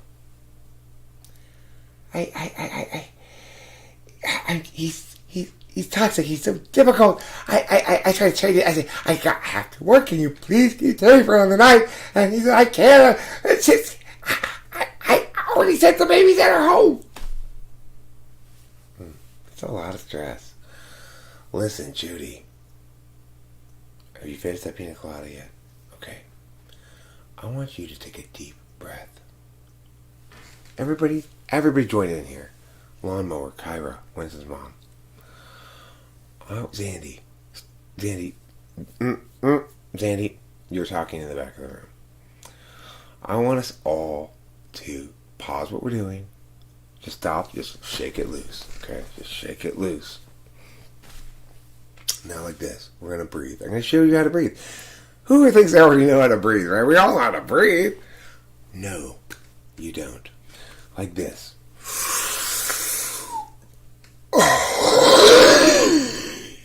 Okay, you try. Coughing's a bonus. You can get that in there too. That's fine. If you don't get that in, that's okay. You're amateur still. Good, Judy. That was it. Did you feel it? Could you feel it? You could feel it, couldn't you? Mm-hmm. Okay, what Judy just happened, what just happened to Judy, is a moment that's going to happen to everybody here. I'm convinced of it. We have some special people here today. Judy had an epiphany. Am I right, Judy? Did I? Yes, you did. You understand something now you didn't understand before. And that's what you need to do, is decide whose head is this and what goes inside of it. Are you going to think about your ex-husband? No. That's giving life to the problem. Are you going to think about dating somebody else? Sure. Because that's how you make that happen. Why aren't you dating now, Judy? Why? Because you are thinking about your ex-husband. Goodbye, Astrid.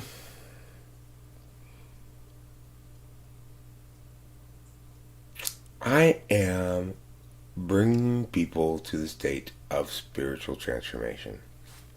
As you probably already know, the state of spiritual transformation occurs when you have completed your spiritual chrysalis. All of you now, or currently, are spiritual caterpillars. You look at me and you say, but Eric, you're no spiritual caterpillar. No. That's because I've emerged already from my spiritual chrysalis. That's why I'm here in Hawaii teaching a symposium. While you guys are here in Hawaii paying to go to my symposium. Big difference. Anyway, beautiful butterfly? Fair description. Spiritually, I am that. When I emerged from my spiritual chrysalis, I was so happy to discover I was actually a spiritual monarch. That's the best kind of butterfly to emerge as. What does monarch mean? King. King Butterfly. I have my spiritual black belt. I have enlightenment. I've also got actualization. I've got self-realization. I've made peace with my own ontology. I have a clear sense of self. I've got a well-defined understanding of my identity. All of those things. That's how you know. Those are all the. There's a clear test. How enlightened are you? You know. And if you have to check all those boxes, but you got to get somebody else check it. They've got to be a spirituality accreditation departments. This is the thing. Where are the accreditors here? Who's accrediting these spiritual institutions anyway? I would like to be the accrediting agency for spiritual organizations so that I can go to, like, you know, if you burn sage and you embrace the mother together, I can come and say, yeah, hey, these people are serious about their bullshit. These people are just half-assing it. They don't get accredited.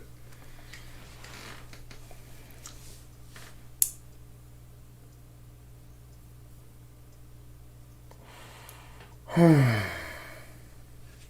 know, it's interesting. It's funny, Winston's mom. It's like, it is important to me. It remains important to me to have affirmation and validation. But it seems like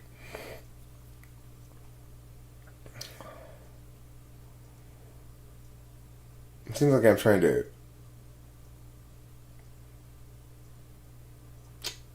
at this point trying to validate on FI maybe or something. I guess validate on my own metrics. It's not natural for me maybe, but an extra $100 for my full immersion private one-on-one premium quality session. It's like a normal session except classical music plays. You get a free cup of coffee, and I call you sir throughout the entire session. And you get a sticker that says premium on it or something.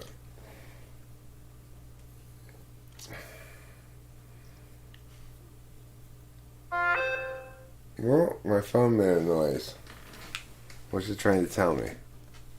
Yes, phone? Let's find out. What are you saying to me? Just, oh, I see.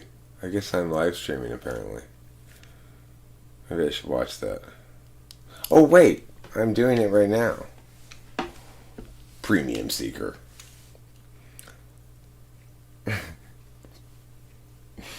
Yeah, I call them Sir Lady. That's the proper term of respect for a woman who is also a client who's paid for premium stuff. Okay. Premium. Like, okay, for example, I could charge my normal price for a normal typing session, but if you want a really nice, relaxing location like this, well, it's gonna cost you an extra $50. Because obviously, I gotta go to this place. I gotta set the camera there. I gotta bring a picnic lunch. It's not easy to get all this whole operation set up like this, you know. You got a premium session. I'm sorry. I just put this button on the green screen. There you go. Hold on a second. That's why I paid the extra $50 for that? I do offer super duper low budget enlightenment sessions. They're called Every Single Live Stream. Here's the key thing to reaching enlightenment. I'm going to let you all in on a secret. There is no such thing. It's bullshit. Shh. Don't tell anybody, though, because there's a lot of people who believe in it, and, boy, are we going to make some money off of them. No, I'm just kidding. We're not going to exploit spiritually dumb people. At least I'm not telling you what to do, but I'd feel bad. I could never be like that. That one lady, you remember, if you, the low-cost service, I see those bleak background, just like pictures, like, there's been like a possum hunt or something. It's just like a pile of dead, rotting possums with flies on it. Okay, here you go. Here's your budget typing. Also, I should warn you, while the typing session is the same, I ask all the same questions and everything, in the budget typing sessions, I am required to frown at you the whole time as though you're doing something wrong. Don't just... don't be fooled by it. It's just part of the deal. It's part of the requirement. So, just remember, when I look at you like that, just turn off your FE for a moment, I guess.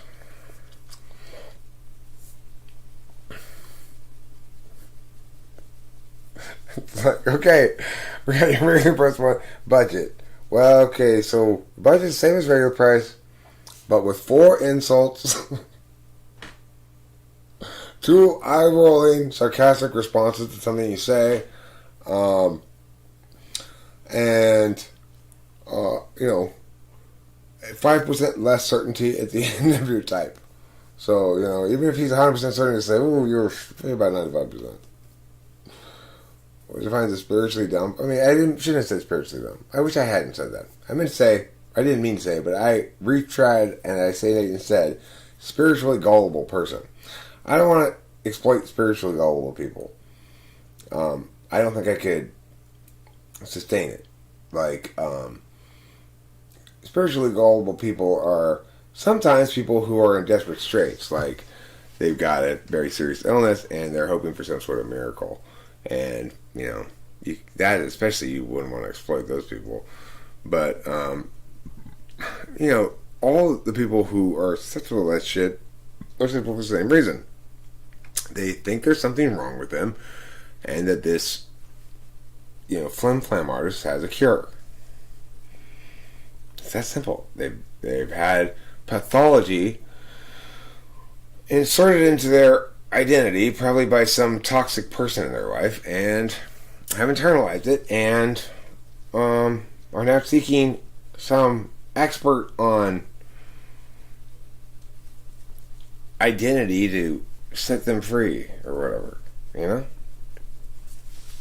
It's not, I don't feel contempt for them. I don't feel like I should have called them spiritually dumb. But I will call them spiritually gullible, because that's exactly what they are. I mean, there's no getting around that description.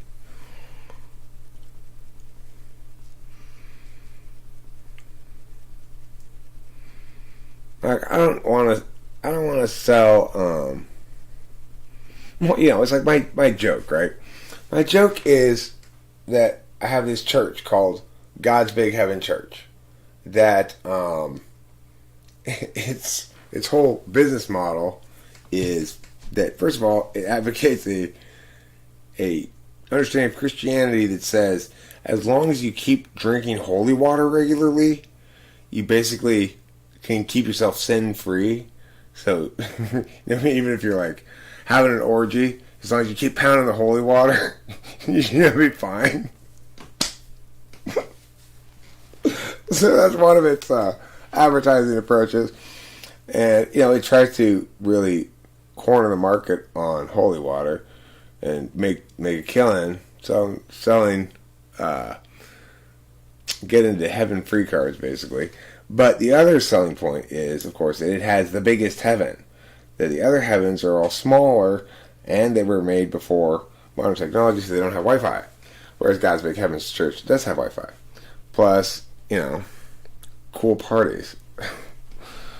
So you see, I think it's funny, but I would never actually try to use wrongness, like spiritual wrongness, to profit off of people. That would seem, it won't take too long before somebody who's intuitive and not FI polar comes up and goes, dude, do you really want to be this person? And you go, no, I don't want to be this person. I don't know what the fuck I was thinking. I was FI polar. I was just thinking like, I don't give a fuck, who cares? And then you realize, no, I do care. This is douchey and I don't like it. So, unfortunately, I wouldn't. I'm not susceptible quite so much to those kind of mistakes anymore, where I find myself doing something douchey that I'm not aware until later.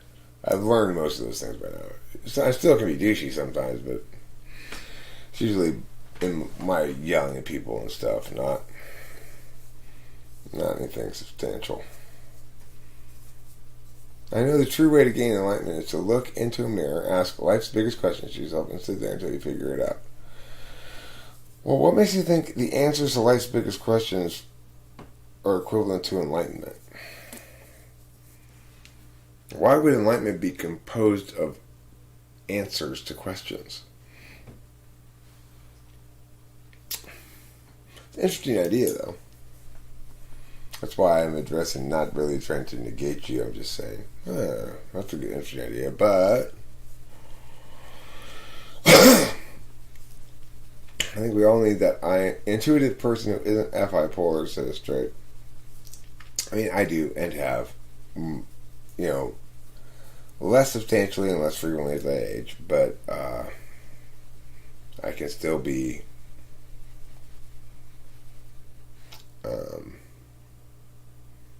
tone deaf, as they say, like in public affairs, that I'm treating something that other people treat as serious as not very serious, and politicians can get in trouble for that. Like, too soon for a joke about the Beirut bombing. If a public figure were to make one right now, people would go, "That's very tone deaf." I don't think he gets how bad that plays. You know that expression.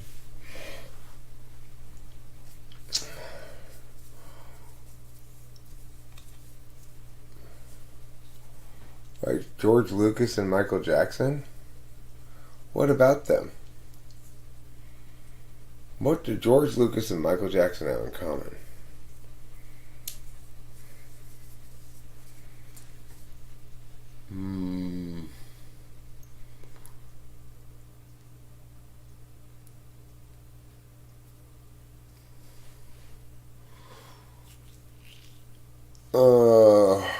I don't know. I can't think of anything. Oh, their eccentricities ran amok without someone to ground them. Oh, I see. I don't know what George Lucas's story is. I mean, everyone's always talked about how eccentric Michael Jackson was. I'm fairly familiar with that stuff, but I didn't know that George Lucas was considered eccentric.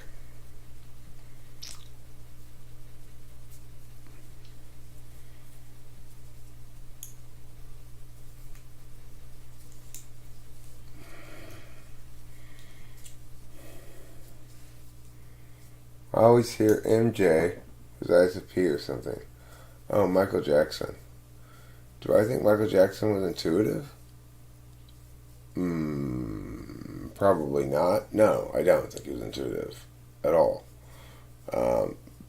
We were talking about it. We weren't saying anything about intuitive. We were saying that eccentrics, like George Lucas and Michael Jackson, are both famously eccentric.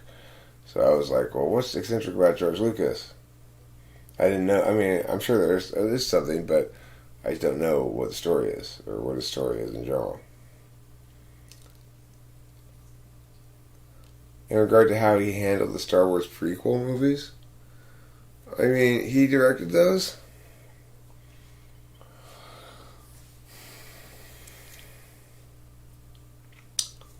Yeah, I mean, all humans are intuitive to some degree, and you know, they're more intuitive about some things than others, right? But sometimes I or other people around here will say, think somebody was intuitive, meaning was an intuitive, which is how I interpreted the question. Yeah, he was terrible. Jar Jar Binks was terrible. Those movies were all three of them terrible. I mean, I'm not even sure I saw all three of them, but I remember being just so disappointed. Like, this is not Star Wars. This is not as good. This is not even close to as good. It so didn't work as well as the first ones. For me, anyway. Of course, I watched the first ones, you know. The first one came out in 79. I was 8 years old. That's number 4. I think the next one came out like 81 and then like 83 or something. I don't know the exact years, but I was 8, 10, 12 years old when this one came out. I saw the first Star Wars in episode 4 like 7 times in the drive-in movie theater. My dad would take me and my friends down to see it again, you know. Jar Jar Binks was supposed to be a villain? I don't think so. Jung said without the introverted intuitives, there would have been no prophets in Israel. That's strange. That's a strange thing to say. It's like, if you're going to predicate something important on it, why that, you know? Came back and you're still streaming. I'm about to end this thing here. I'm tired. It's almost 4 hours of stream. Wow, it's longer than I thought. So, yeah,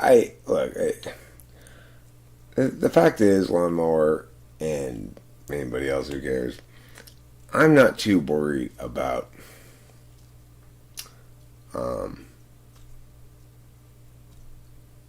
like getting an inflated sense of self that interferes with my ability to self-critique. I'm pretty good at self-critique, but additionally,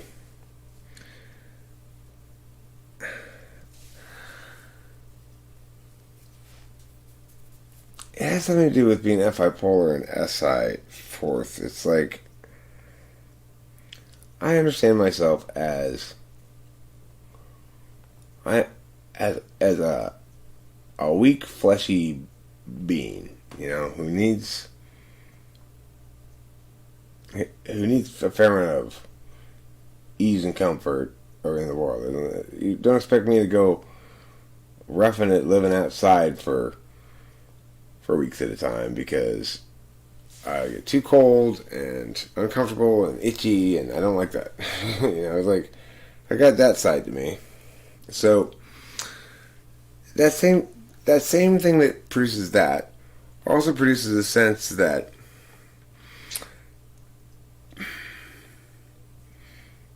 I know who I am I know who I am as an animal, like, as everyone has an animal component to themselves. That's to say, not like the animal that attacks or whatever. Like, I mean, just an animal and the thing that eats and sleeps and pees and poops and stuff, you know? Okay.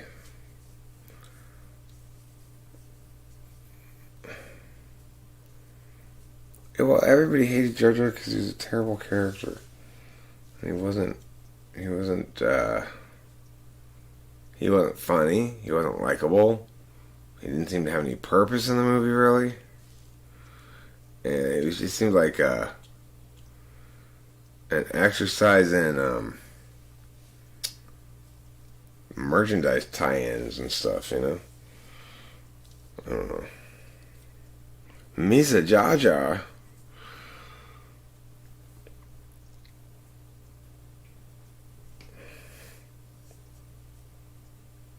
He was a Sith? Jar Jar was a Sith? Huh. At a time on Twitch, if you even mention Jar Jar Binks, you get instantly banned from all channels that you said it in. I know why. That's so silly. I don't really have a Jar Jar voice. I just read the thing he said. I sort of remember what he sounded like. Misa gonna Jar Jar your Jar Jar. I don't know.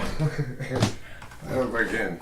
I barely watched those other Star Wars movies besides 4, 5, 6. 4, 5, 6 are so epic and good, you know. I don't think Rachel's ever seen them. But that's what I want to see with her. That'll be cool. Those things, talk about SI powerful. Star Wars movies are probably the most SI powerful movies for me, for sure. They really link strongly to my childhood. Like, just... I was the right age for it, and I was particularly into it, and I watched these movies a shit ton of times, and then I didn't for a while, you know, so because I was in the era before this availability of getting whatever you want to watch whenever you want to watch it thing, you know.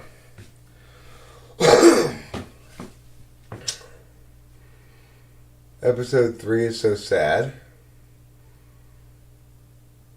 Is it? Does anybody else agree with Kyra that episode 3 is good? I seriously doubt it. I mean, 1 was terrible.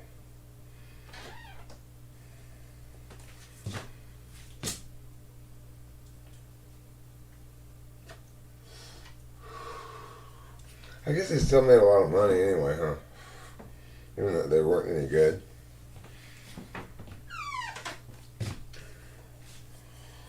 Like, I get why the Avengers franchise made so much money, because like Infinity War and a couple of the other ones too, really, really good and entertaining.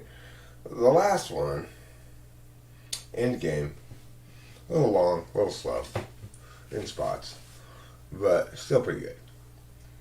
The Lord of the Rings movies, though, whew, the first one, I've just seen it too many times. It kind of didn't really fully enrapture me. It's just like, okay, now you're running around over there and doing that, and now you're running around over there and doing that. The second and third one, whew, those things are intense movies. Wow. It's just like, I'm clenching my butt cheeks and my legs the whole time I'm watching it, you know?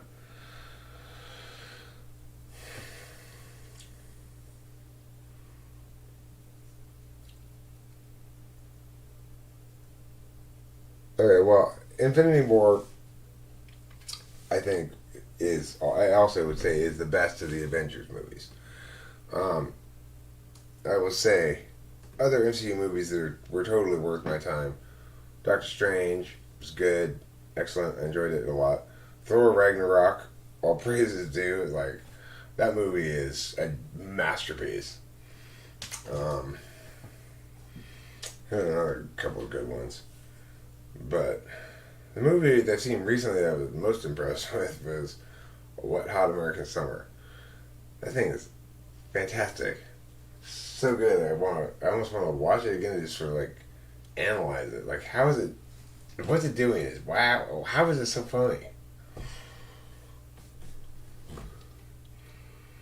What? Did the stream just end?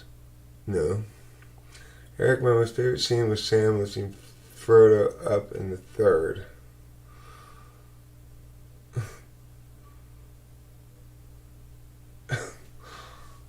I don't remember that one. Lifting him up, like, up the stairs? Having him up the stairs? Or just lifting him up in the air, or what? You know how they were going up those long stairs that were the secret back way in the Mordor? You're talking about helping him up those stairs? at that moment when that scene happened, I probably was fixated on some other narrative element and didn't pick up on it. You know, didn't notice it. On Mount Doom. Oh, you mean when they're hunkered down on that rock in the middle of the fields of molten magma before Gandalf rescues them? There's no way. It would have to be way too hot on that rock. There's no way they can be on that rock and be alive with all that molten magma all around them. It had to heat up that rock, don't you think? That rock was not big enough. They were not far enough away from the magma to survive. I don't think. Maybe I'm wrong. Maybe you could be like that spot. It wouldn't be that hot. I think it would be too hot.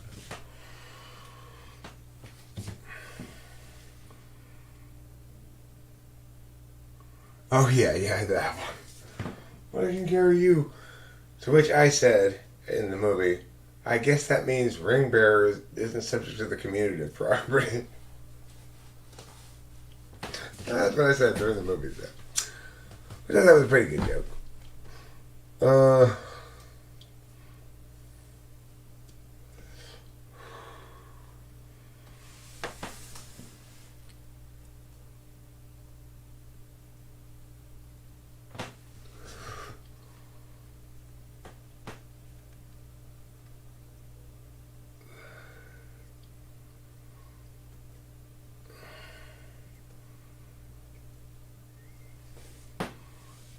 He did. I think he did, actually. You can see, I didn't even notice it, but now that you mention it, I think he was beardless in the last scene. Maybe he just trimmed it? I'm not sure. It seems to me you're right. It seems to me he was beardless in the last scene. That doesn't necessarily mean he shaved. All of his beard hairs could have just fallen out naturally.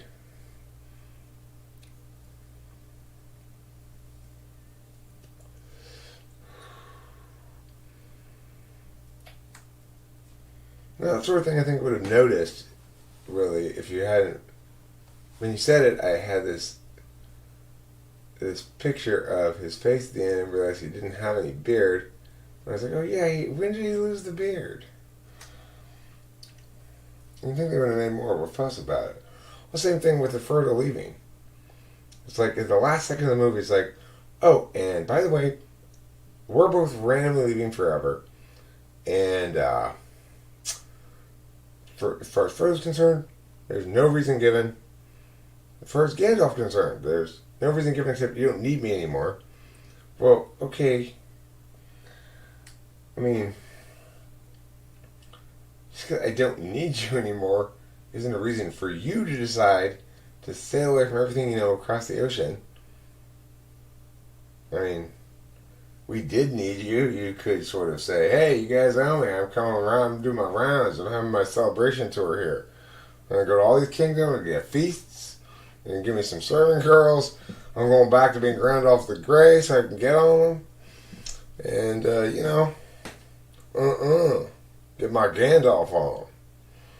I'm going to be big pimping for the next decade or two right here. Hey, Rohan. Your savior Gandalf here. Hey there, Gondor. Gandalf. Remember when I saved your asses? Yeah, I make my tour still. Well, you got a problem with that? You see the staff? No piece of staff? I don't think so. You shall not pass, motherfucker. You shall not pass.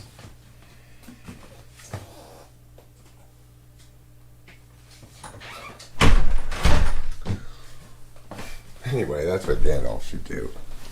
Seems obvious to me.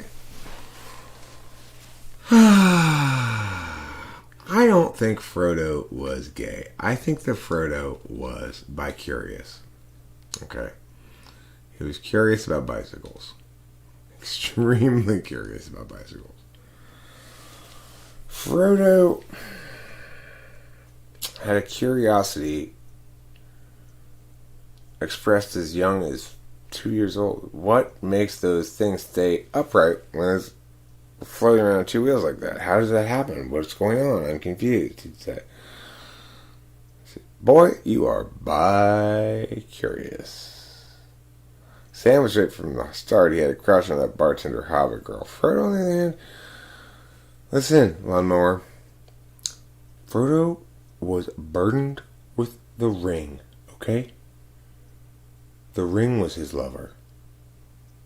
And they don't tell this much in the story, but the ring has been known to cause sexual problems in men.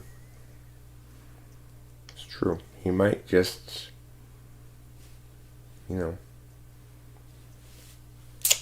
an unfortunate who's been rendered medically unable to mate by the nefarious ways of the ring.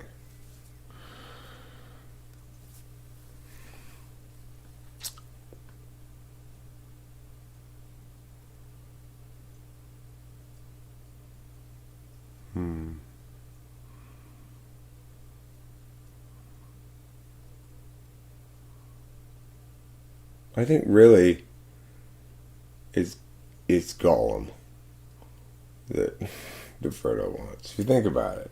He chose Gollum over Sam. They were both fighting for his love. But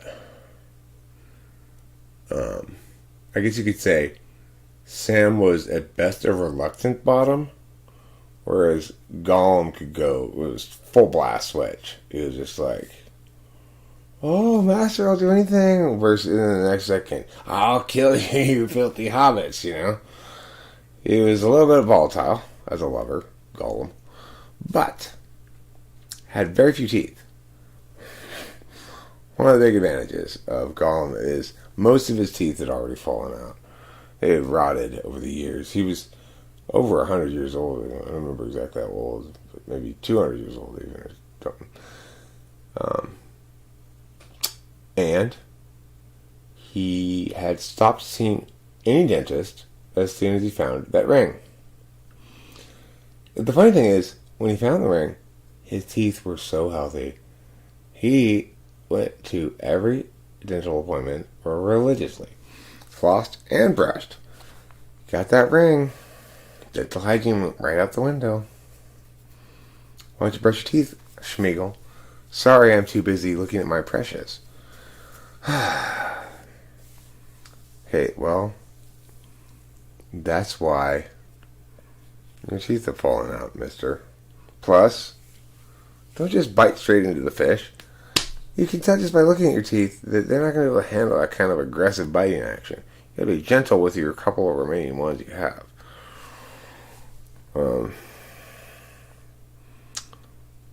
If Hobbit feet disturbed you, Hobbit feet were gross, I agree. I noted them on multiple occasions in the film thinking like, ew, why would you... It's like, let's have these characters and they're good guys and, like, unassuming, I guess you'd say. And let's give them the adorable trait of huge, hairy, disgusting feet. It's very... Makes me go like this. Meh. Alright, I think I'm about falling asleep here. Falling asleep on my deck chair here on the lanai in the beautiful island of Hawaii. Alright, so yeah, I know I'm hot. I'm going to be peeling for weeks after this. Rachel put sunscreen on. I never put on any sunscreen. I'm glad you were relaxed. I'm going to end this stream with a relaxing song for you, okay? It's going to be a lullaby. I'm going to send us all off to slumberland together. We're not together in the same physical room, but in our hearts, we're all sleeping in one big bed. Maintaining social distancing protocols and wearing masks.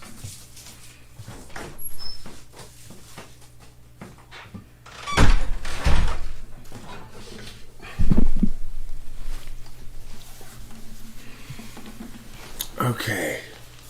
It's nighttime. We're gonna go to sleep with a little bit of a Hawaiian lullaby.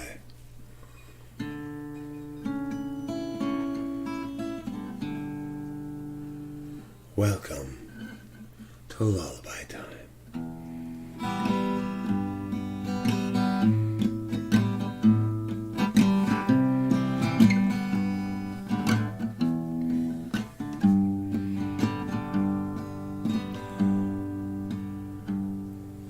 Now is time for sleeping. Rest your weary head. Visit the town of East Slumberville with me.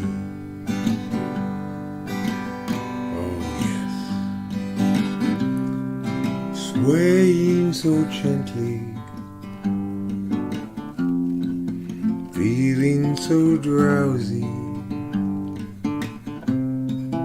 wondering if you can never stay awake. No, you can't, not beneath the somnolent spell of this song. Oh yes, sleeping time, sleeping time. You are now asleep.